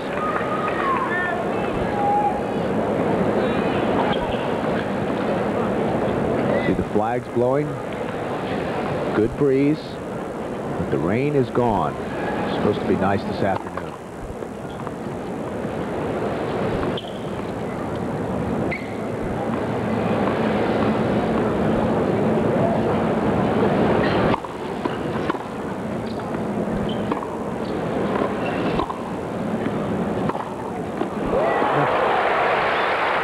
Big forehand on the line for 5-2.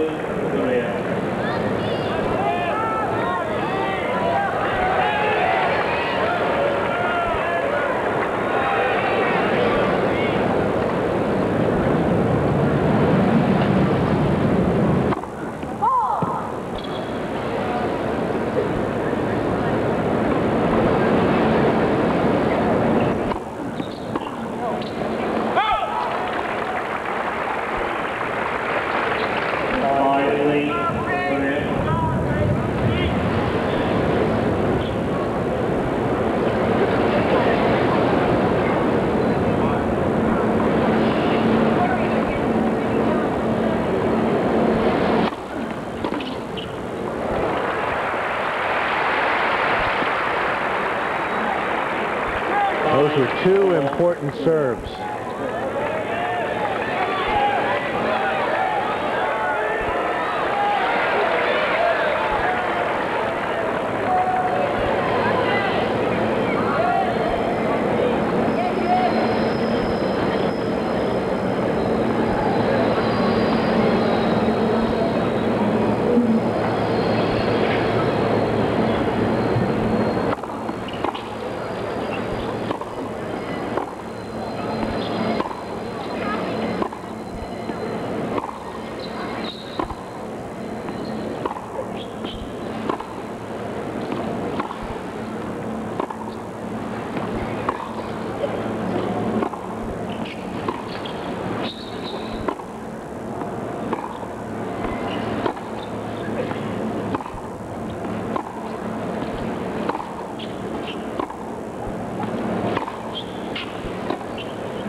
Well, the entire stadium was holding its breath. A big point from Courier.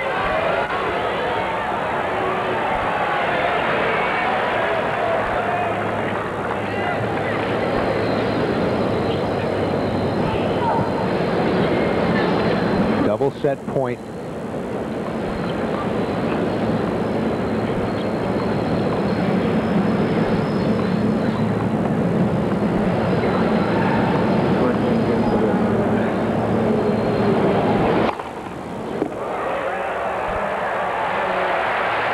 Number 9, second set, Courier. He leads 2 sets to love.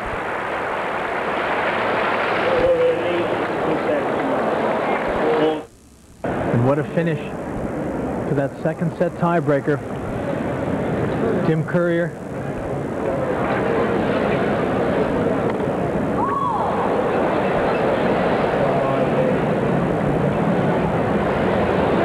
Firmly in the driver's seat now. The only point lost on serve in that whole tiebreak was a double fault by Sampras.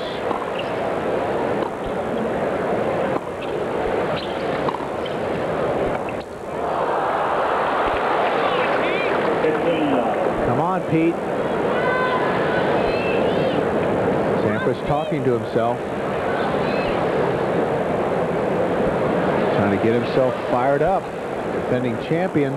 Down 2 sets to love now against an opponent who hasn't made many mistakes. This match an hour and 50 minutes old. Serving well, playing from the baseline well, while Sampras' serve has deserted him a bit.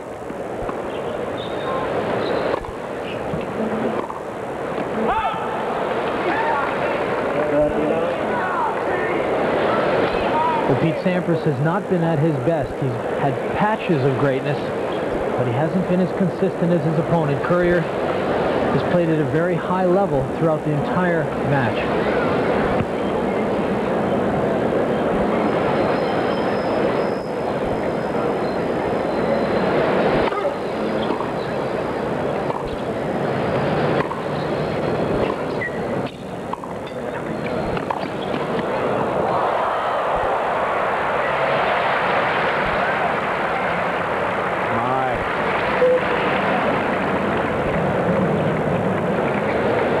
Boy, and Jimmy Courier hitting all the lines now. Just catching the edge of the sideline.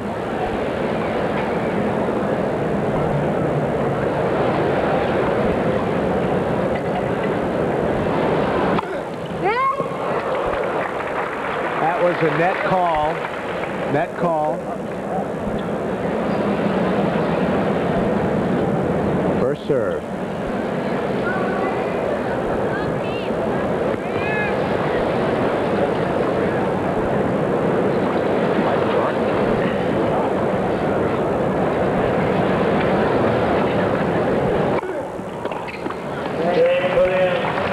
Another love game served by Jim Courier. We'll be back.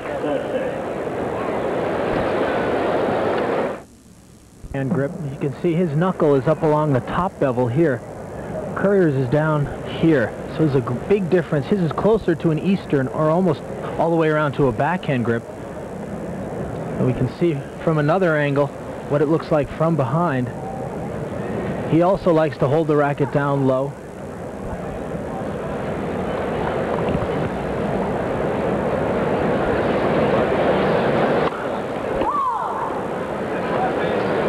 Second serve. And you can see from that grip, Bill, that more of Sampras' shots come off flatter. He has to do a little more with his wrist to make the ball come off with topspin.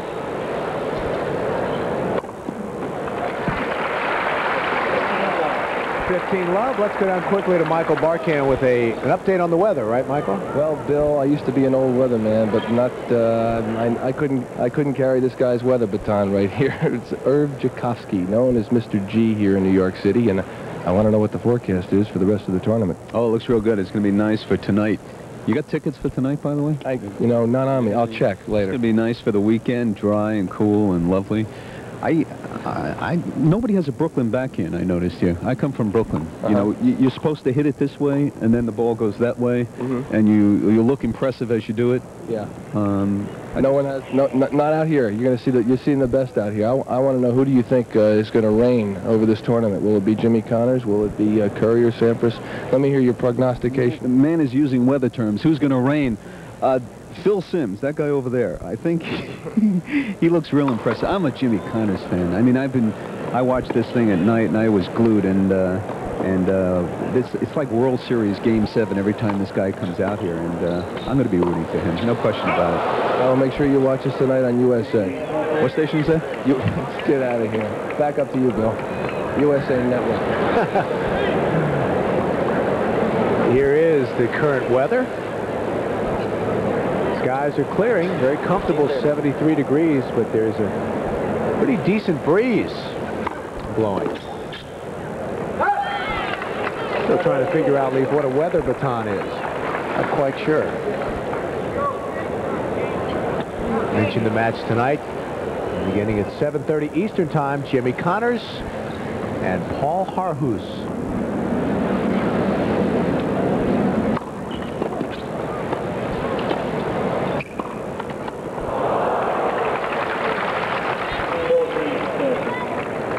.30.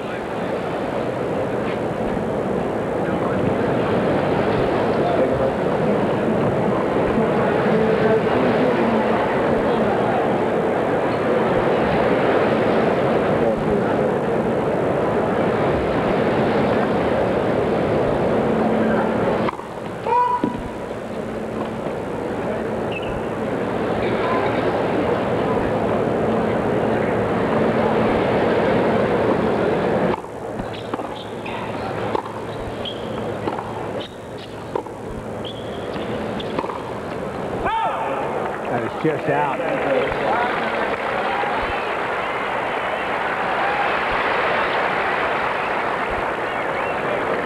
So 1-all here to start set number 3.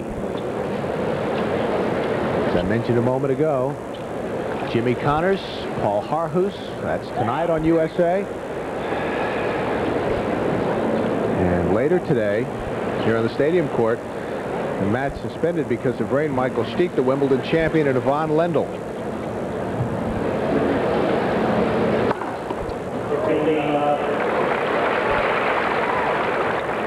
10th ace.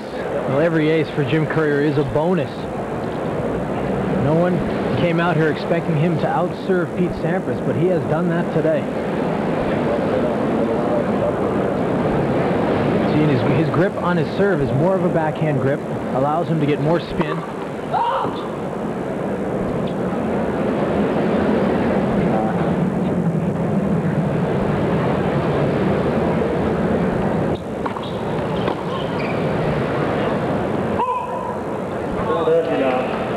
And that is really indicative of Pete Sampras' problems. Second serve, only 77 miles an hour and a miss hit.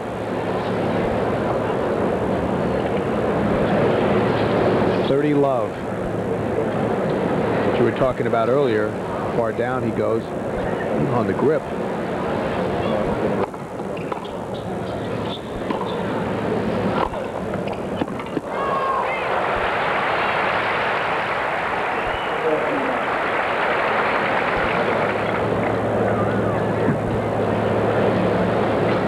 Courier attacking Sampras with a little backhand flick that is called out. Very close.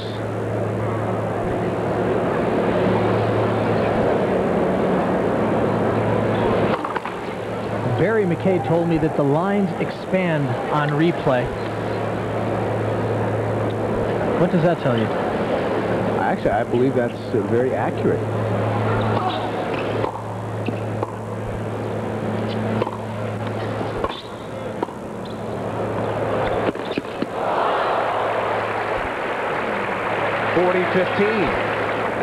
Because they do expand like that, and it's oftentimes difficult to judge exactly where the ball lands in conjunction with the line, replay would probably not be a good device to be used. Maybe in the NFL. Of course, very controversial in the NFL, but if you see a ball out on a replay, chances are it's out by a pretty good margin.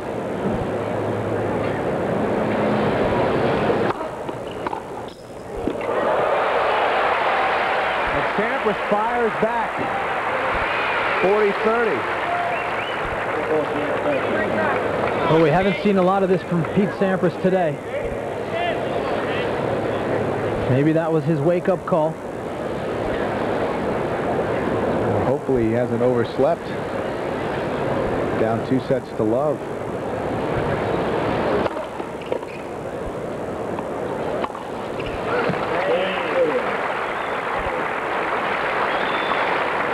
On serve, set number 3.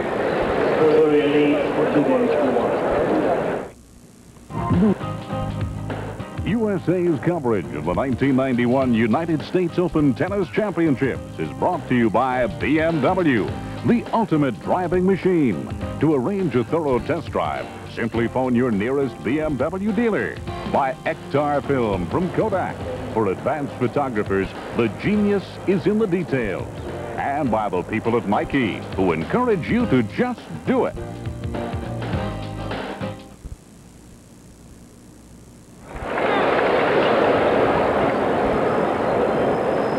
Stadium Court, USTA National Tennis Center. Jim Courier, Pete Sampras. Courier, the French Open champion. Sampras, the defending champion. But right now, Sampras is down 2 sets to love. Struggling with his serve.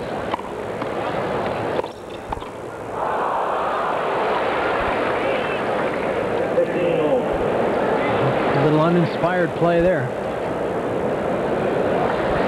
Meanwhile, Zvereva and Shriver into the women's doubles final. They'll play either Novotná and Savchenko or Mary Jo Fernandez and Zina Garrison. You can see that final here on USA this Sunday, beginning at 1 o'clock Eastern.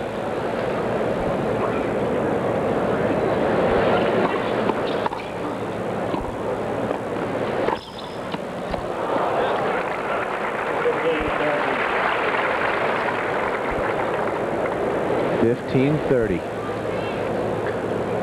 So far, they've been playing 2 hours and 4 minutes. Jim Courier has been too tough.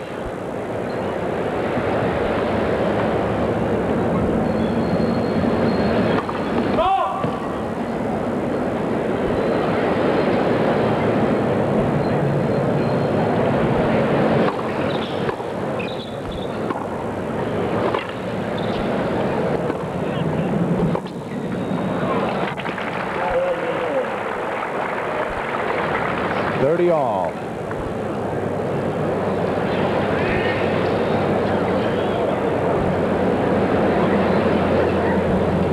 Well, if Joe Brandy could talk to Pete Sampras right now, Leif, what do you think he'd tell him? Well, I think he needs to get his focus together and concentrate a little bit better. He's playing some loose points here. The service break now would almost mean match game.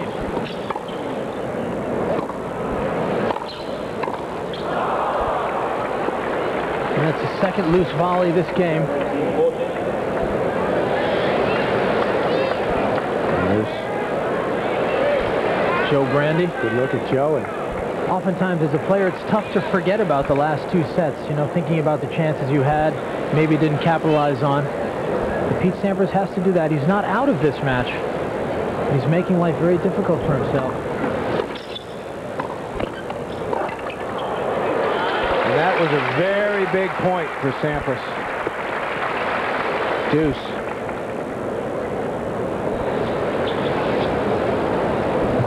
You know, Pete is so relaxed out there. I sometimes think that maybe he needs to be shaken up a bit. You know, show a little anger, show a little more emotion.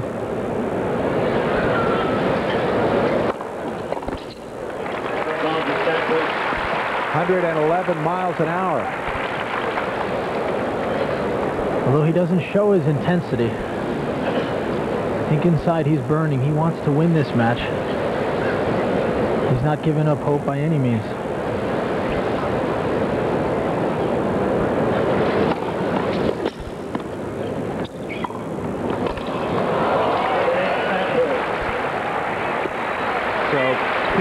Sampras fights off the break point, and we remain on serve 2-all here in the third set. Test your word power with Scrabble, weekdays at 3:30, starting September 16th, right here on USA. And once again, a look down at the stadium court. National Tennis Center taking up 17 acres of the expanse of Corona Park here in Flushing Meadows, New York. A little bit of a wait here while Jim Courier changes rackets. He broke a string on that last shot of the game, so he went to his bag to find one with a tension that he liked. Of course, the guys carry 4 or 5 rackets in the bag with them. Some are strung all alike. Maybe 1 or 2 have a different tension, just in case their favorite tension maybe isn't the good one for them that day.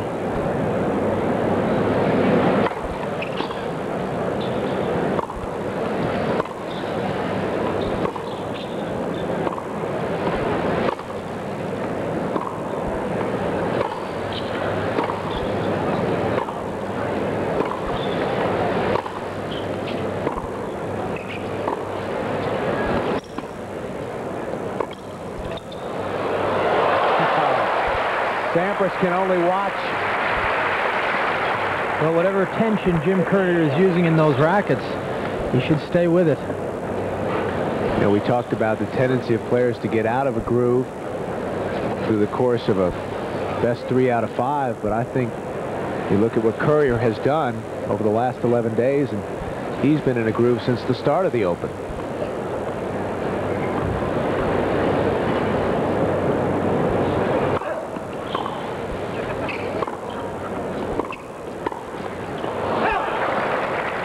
I think people forget just how tough it is to maintain a focus, to remain single-minded over a 2-week period. You have 7 matches in 2 weeks, so you have a lot of off days, a lot of free time.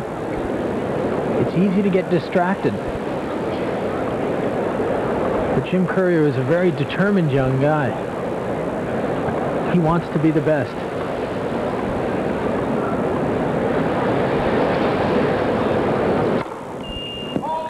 And ironically enough, they shared their first pro title by winning doubles at the Italian Open. Now they've each won a Grand Slam singles title.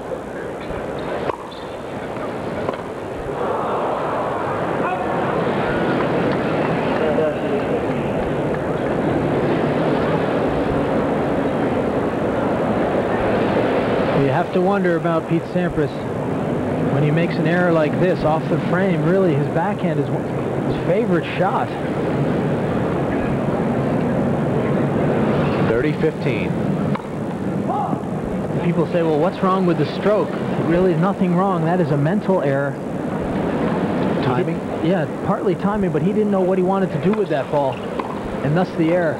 It's a mental error.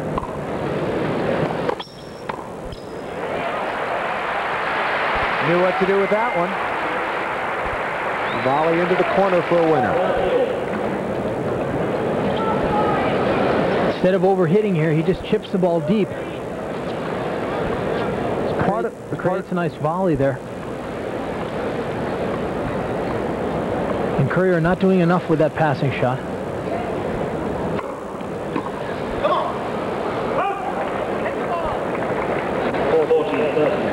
40-30, and that was a fairly bizarre point. Only 13 unforced errors in this match for Jim Courier.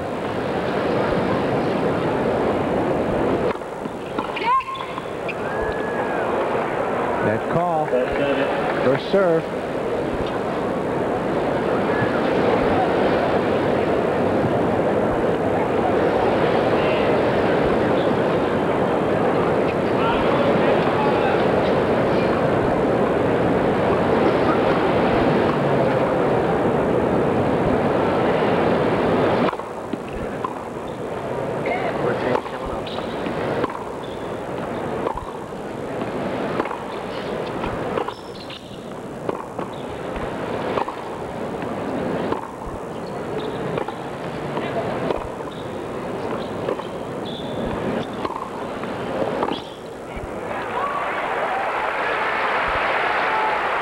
deuce. I was going to ask you earlier, talking about Sampras, is this a function, maybe the lack of concentration, of being frustrated throughout the match, of being unable to create anything? A part of that certainly is. He's had chances, but he just hasn't been able to capitalize. And that can lead to the mental looseness. And that's when you start getting those unforced errors, and he has had far too many.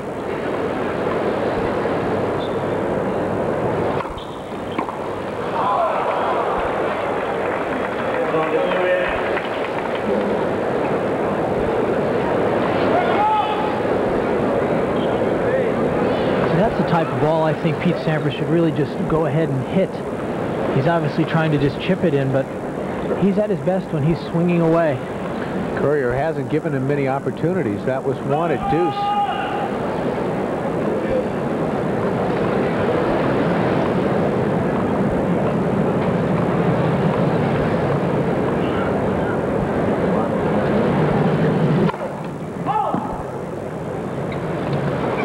Second serve.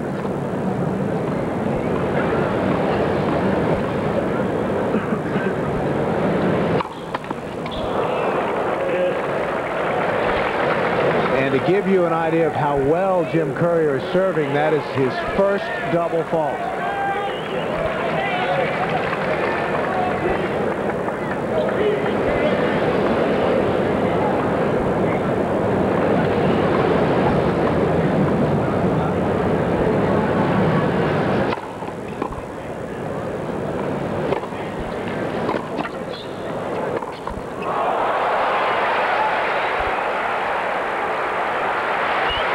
This is a huge opportunity now for Sampras.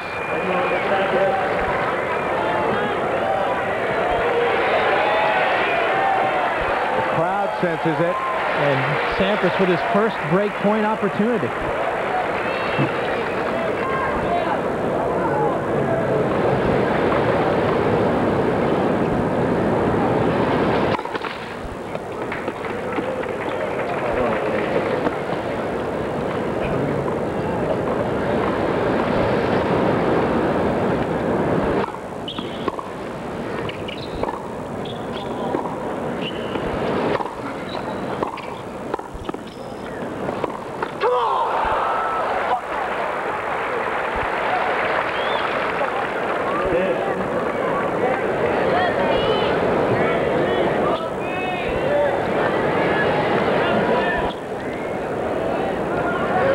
Deuce. Well, you could hear Jim Courier in our courtside mic. Come on, he says.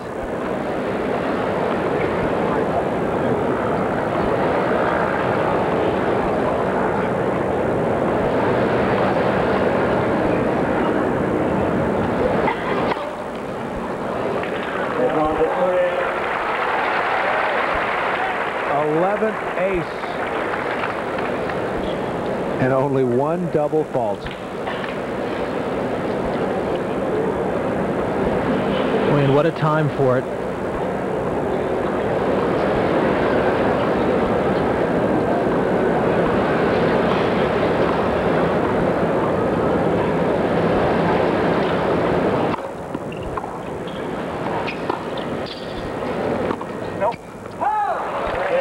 The door opened briefly for Pete Sampras, but he can't take advantage of it, and we remain on serve, set number 3. Courier leads 3 games to 2. 90.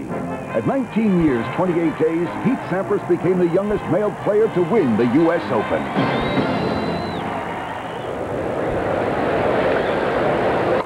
But the defense of that title in jeopardy against Jim Courier.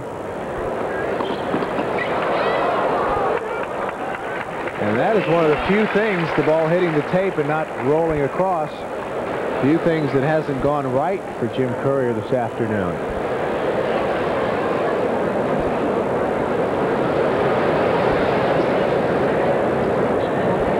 Of course, Sampras said that a lot of people thought winning the Open was a fluke for him. And he wanted to work hard this year to prove that it wasn't. He said that no matter how well he did at the Open, as long as this year was behind him, he felt the monkey would be off his back.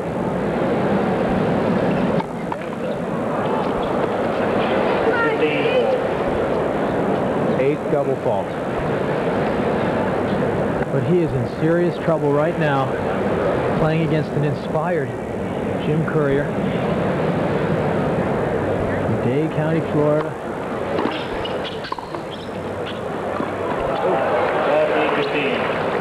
Like he hit it twice.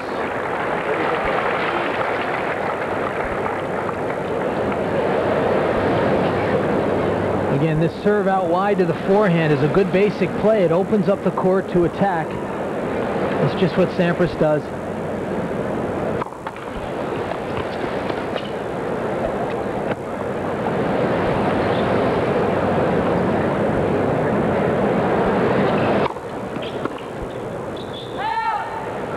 Wondering how hard is it not to think about the missed break opportunity?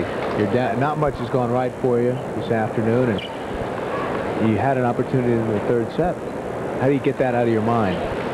Well, I'm sure he's thinking about it, but he's playing a good game here, so he's trying to get it together. I hope he has forgotten about it.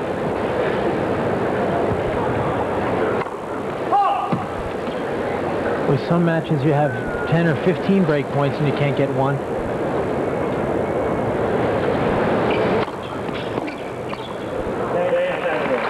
Good second serve down the middle.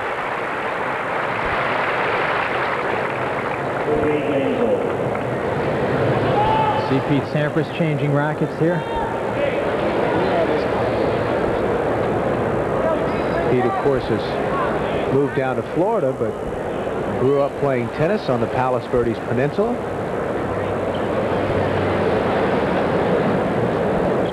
Just south of the airport in Los Angeles. Is one of the most beautiful spots in the world. And has produced some outstanding tennis players.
Once again, Pete Sampras looking for a break. Well, one of the shots we haven't seen Sampras use effectively today is the backhand down the line, something we saw him do a lot of last year in the Open. He was hitting a lot of clean winners down the line. I think a few errors early on that shot has kept him from going back to it. Is that a function of maturity, you think, and having been in this situation before, knowing you can count on it, even if it isn't there at the beginning? Well, good players, if they make an error on their favorite shot, it doesn't deter them.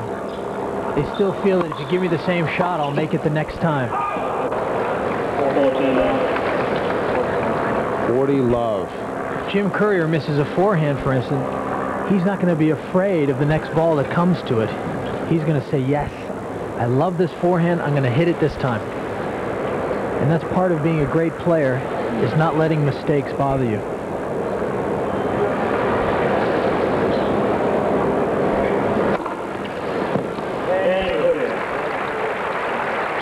Ace and a love game served by Courier.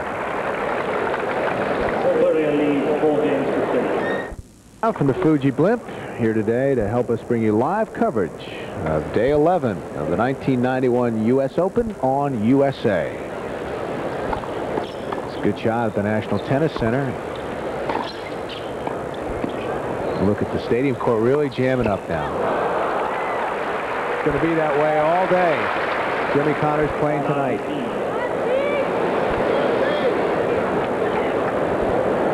Again, when you have a great shot like Jim Courier's forehand, you can see the ball's way over on his backhand side. But he runs around and hits the forehand. If you have a good shot, you want to hit it as often as you can.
Jim Courier clearly out-serving the big gun, Pete Sampras.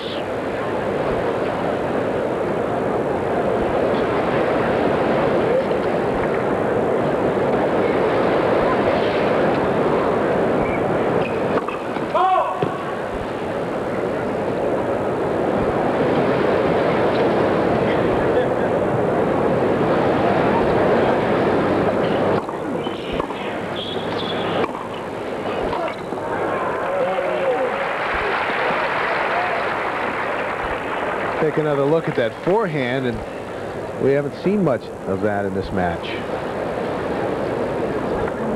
Sampras again good from the middle of the court. The Courier has not allowed him to dominate the points like this. 30 all.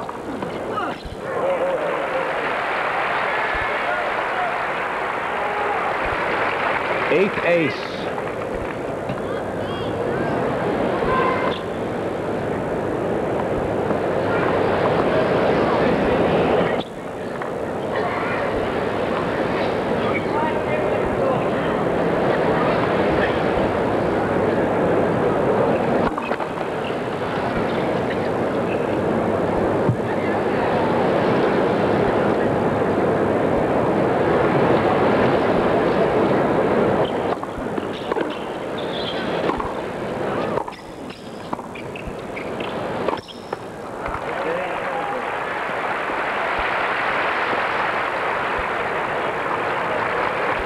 So we're even at 4-all here in the third set.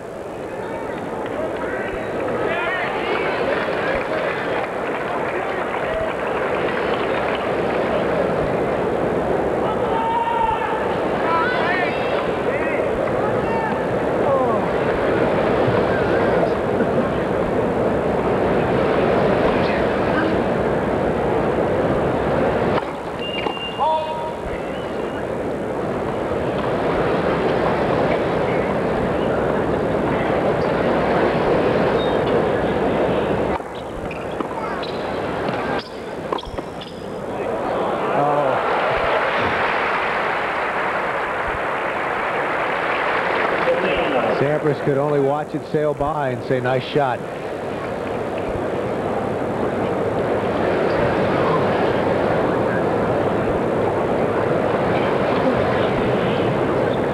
Can anybody beat Jim Courier when he's playing like this, Lee?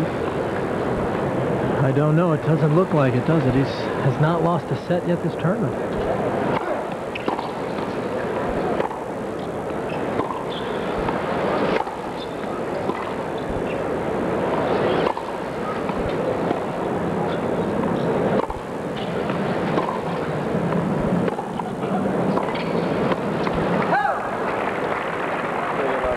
Clearly the aggressor, playing from about 4 feet inside the baseline. Sampras 5-6 feet behind the baseline.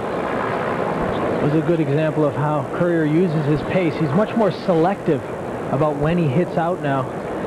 2-3 years ago, he would have been hitting all those forehands as hard as he could. Now he varies the attack more.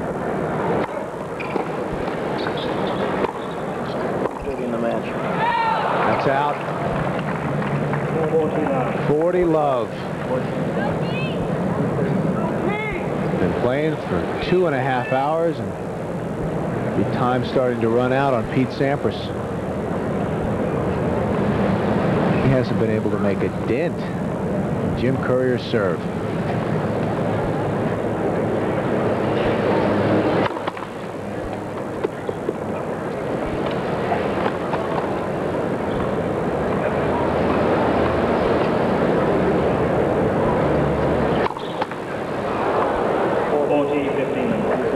Second double fault.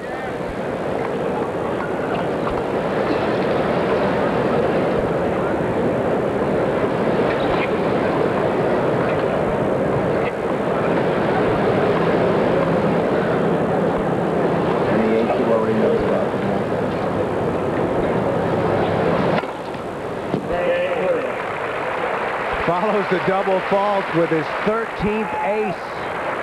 5-4 in the third. Down 2 sets to love against French Open champion Jim Courier.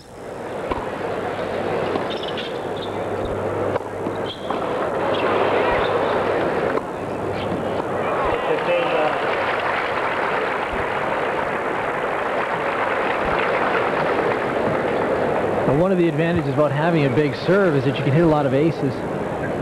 But it can be a problem, too, because you don't get into the net as quickly behind it. And Sampras is able to win this one, but not without some opposition from Courier. Gets a lot of balls back, Courier. Great defensive player. When you put him into trouble, he can be very dangerous.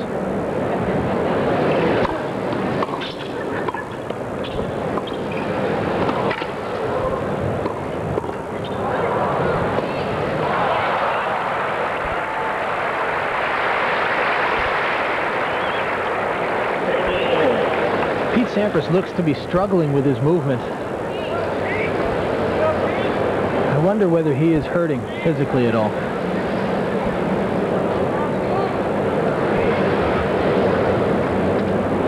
All.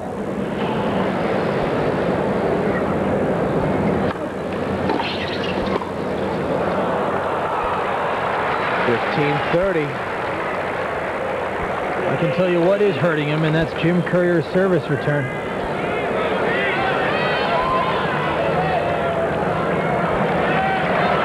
Joe Brandy, Pete Sampras' coach, hasn't had a lot to smile about this afternoon.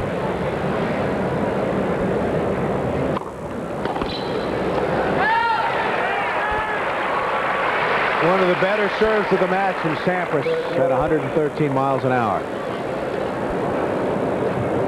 You know, when he got on that run last year, beating Lendl in the quarterfinals, McEnroe in the semifinals, Agassi in the final, he was always able to come back and rely on that serve. Things weren't going well. That isn't the case today.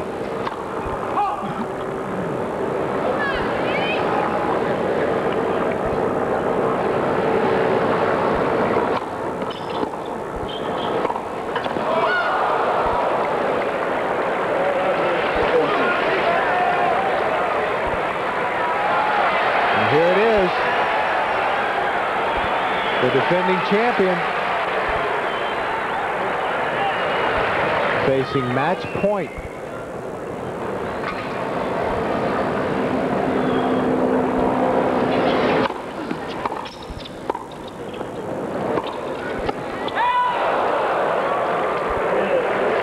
And that was just out.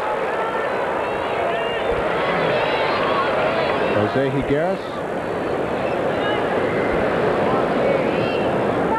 You know, I'm surprised Courier didn't go with his favorite shot, that little backhand roll, cross court.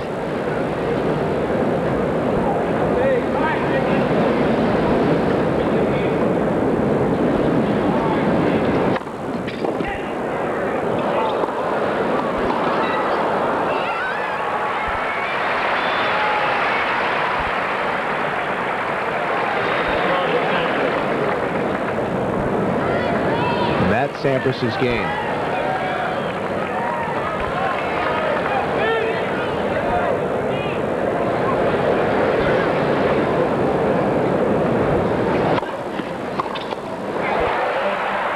Sampras dodges the bullet.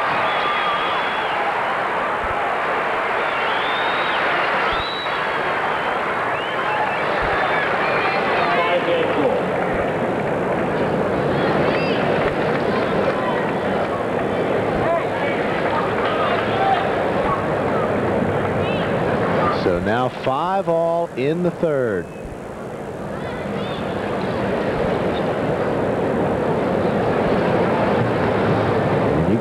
You can bet those seats will all be filled in tonight for Jimmy Connors. The winner of that match will play the winner of this match in the semifinals.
Very loose backhand.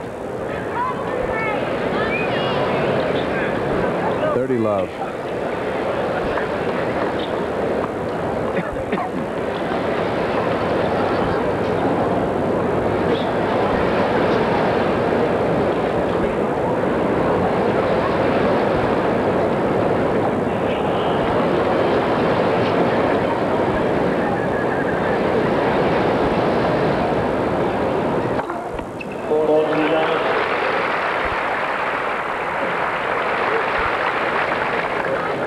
Who would have believed that Jim Courier would serve 14 aces with only 2 double faults against Pete Sampras?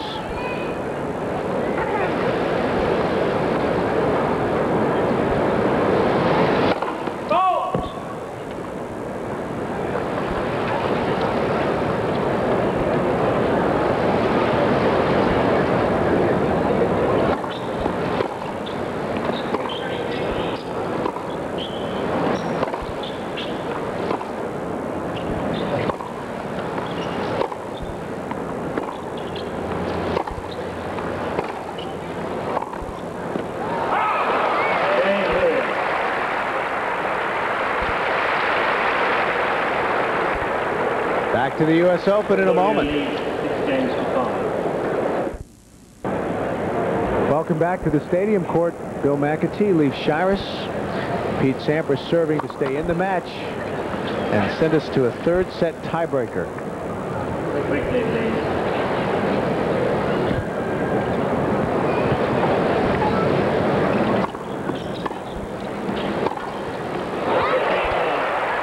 And there's that backhand down the line. I was wondering if that one had gone into hibernation. I was wondering what he was saving it for.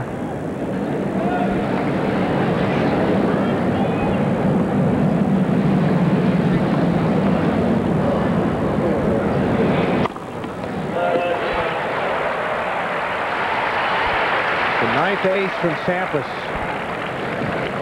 But the velocity is not up in around 120. That one was 106. So he's taking his time,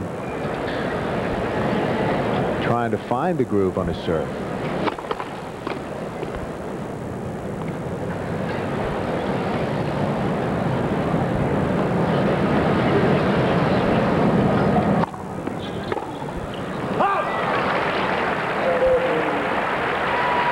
Love.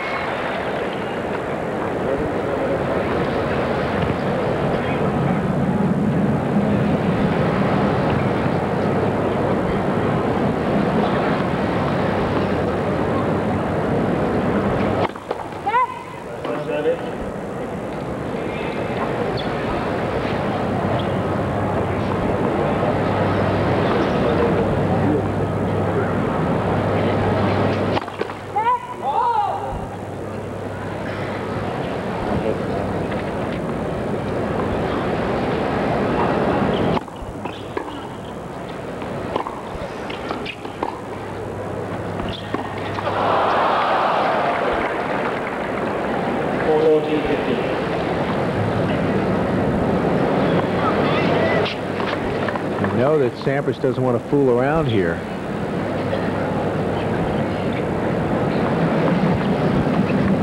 To get this into the tiebreak.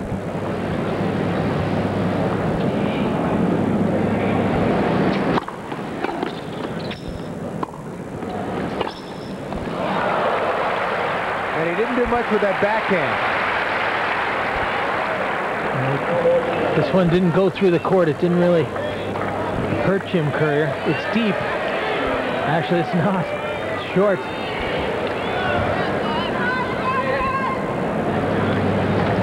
Higueras.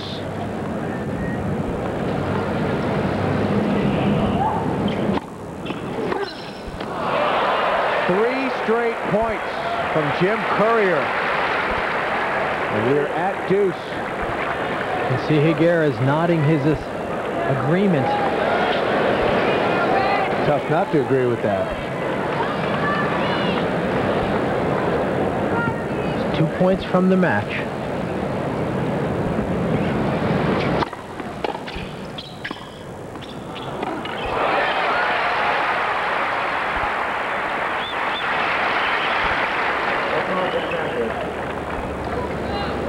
How big was that?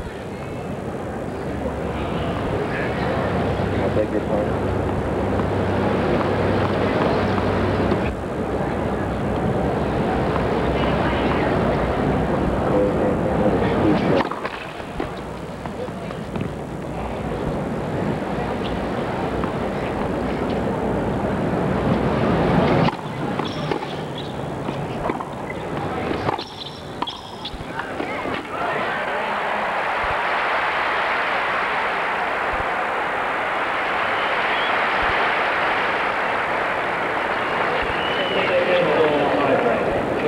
Here we go. To the tie break.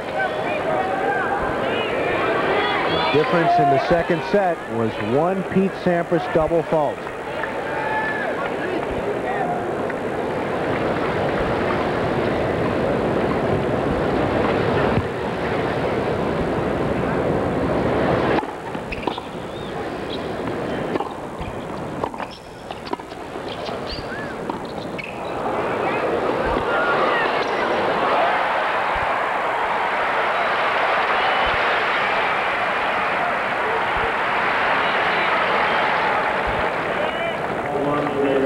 Mini break.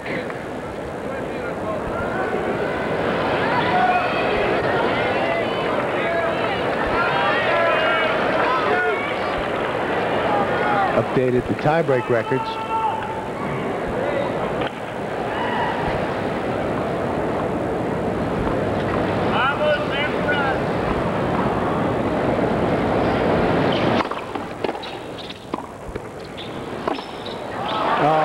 Practice. Well, that volley didn't have enough stick on it. He put it back deep. You got to do more with the volley than this. Courier's just waiting on it. He drives a double cross court. Courier, who has often wondered if maybe he should have pursued a career in baseball. Probably not thinking about that right now.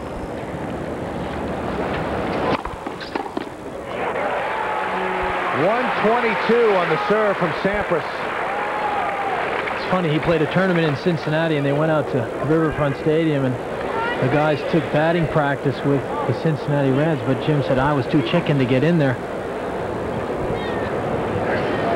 I don't think he's afraid of winning this match.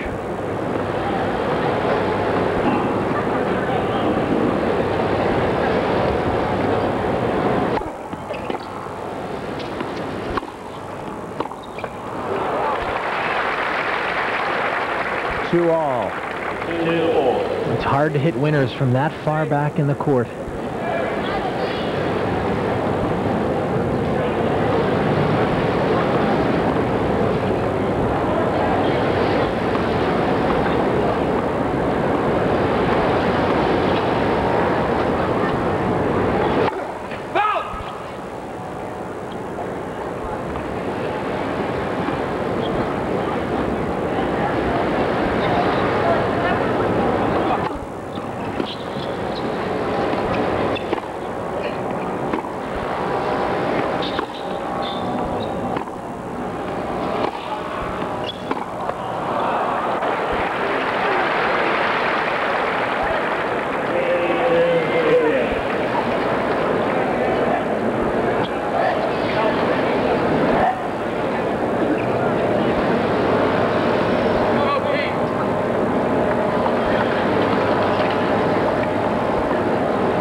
Sampras helping the lines person, pointing that ball out.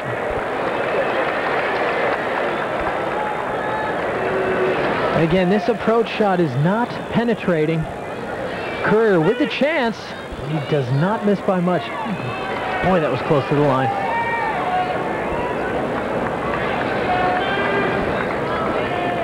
Once again from the Fuji Blimp. At the National Tennis Center, day 11 of the U.S. Open men's quarterfinals. Jim Courier, French Open champion, the defending U.S. Open champion, Pete Sampras.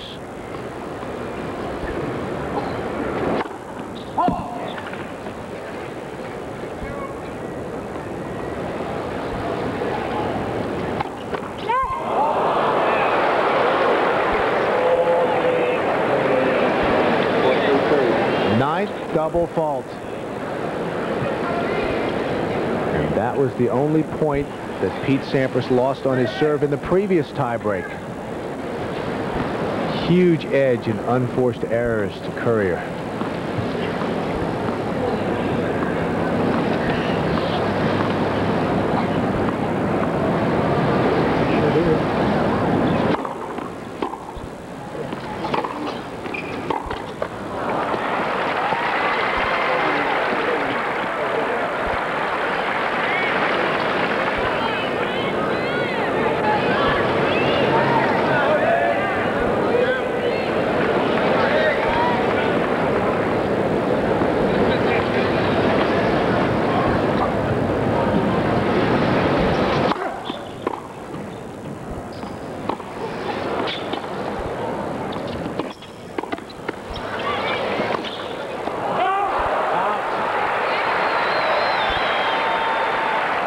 That was a huge point.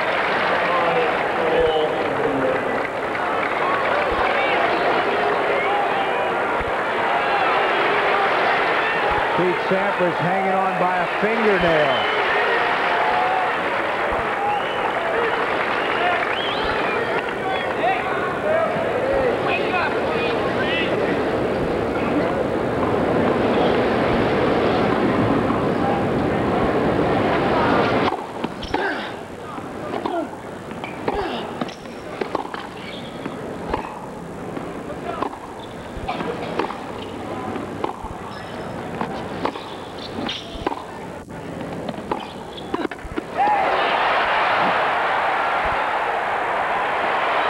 Point of the match for Pete Sampras.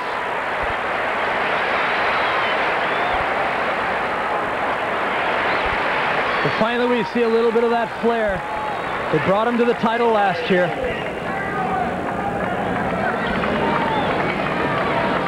You can see his reaction after he hits this shot. He knows it's a big one.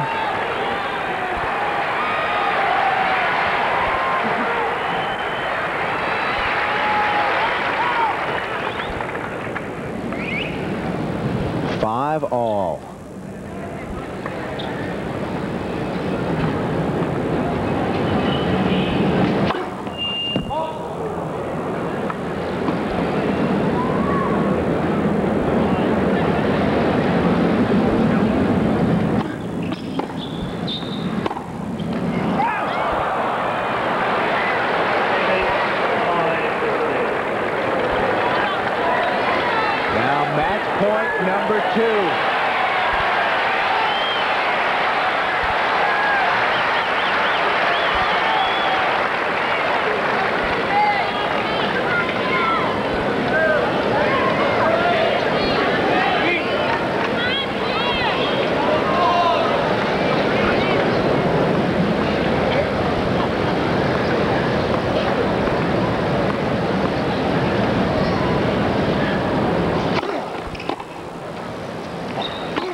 the determined look of a champion.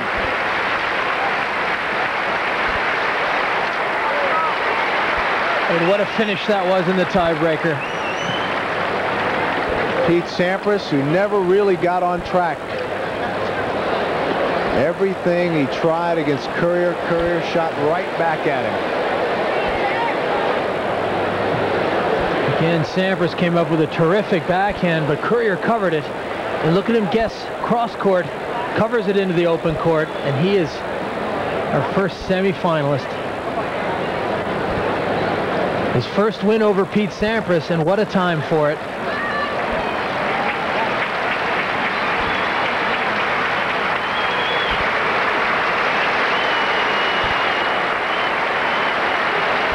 The applause is for Pete Sampras.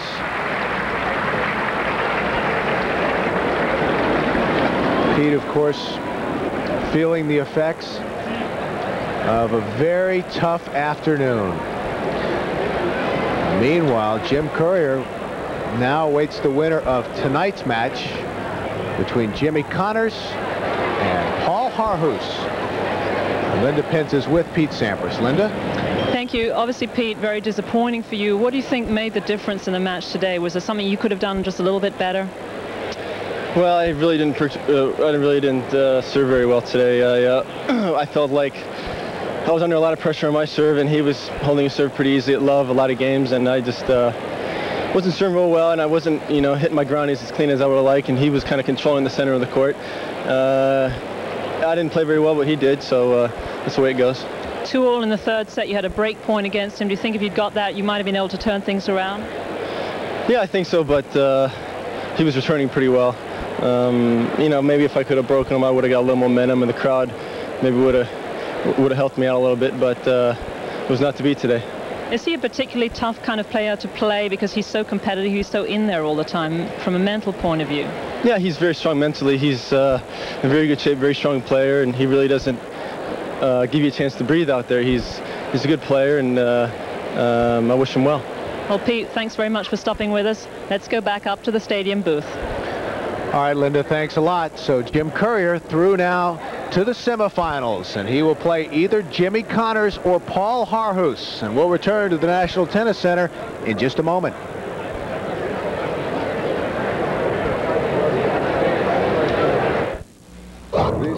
Later tonight, but our next match in just a little while today. It's not coming up immediately in the stadium court, but our next singles match will be Michael Stich against Ivan Lendl. Stich up a break in the third set, and the two players even at 1 set apiece.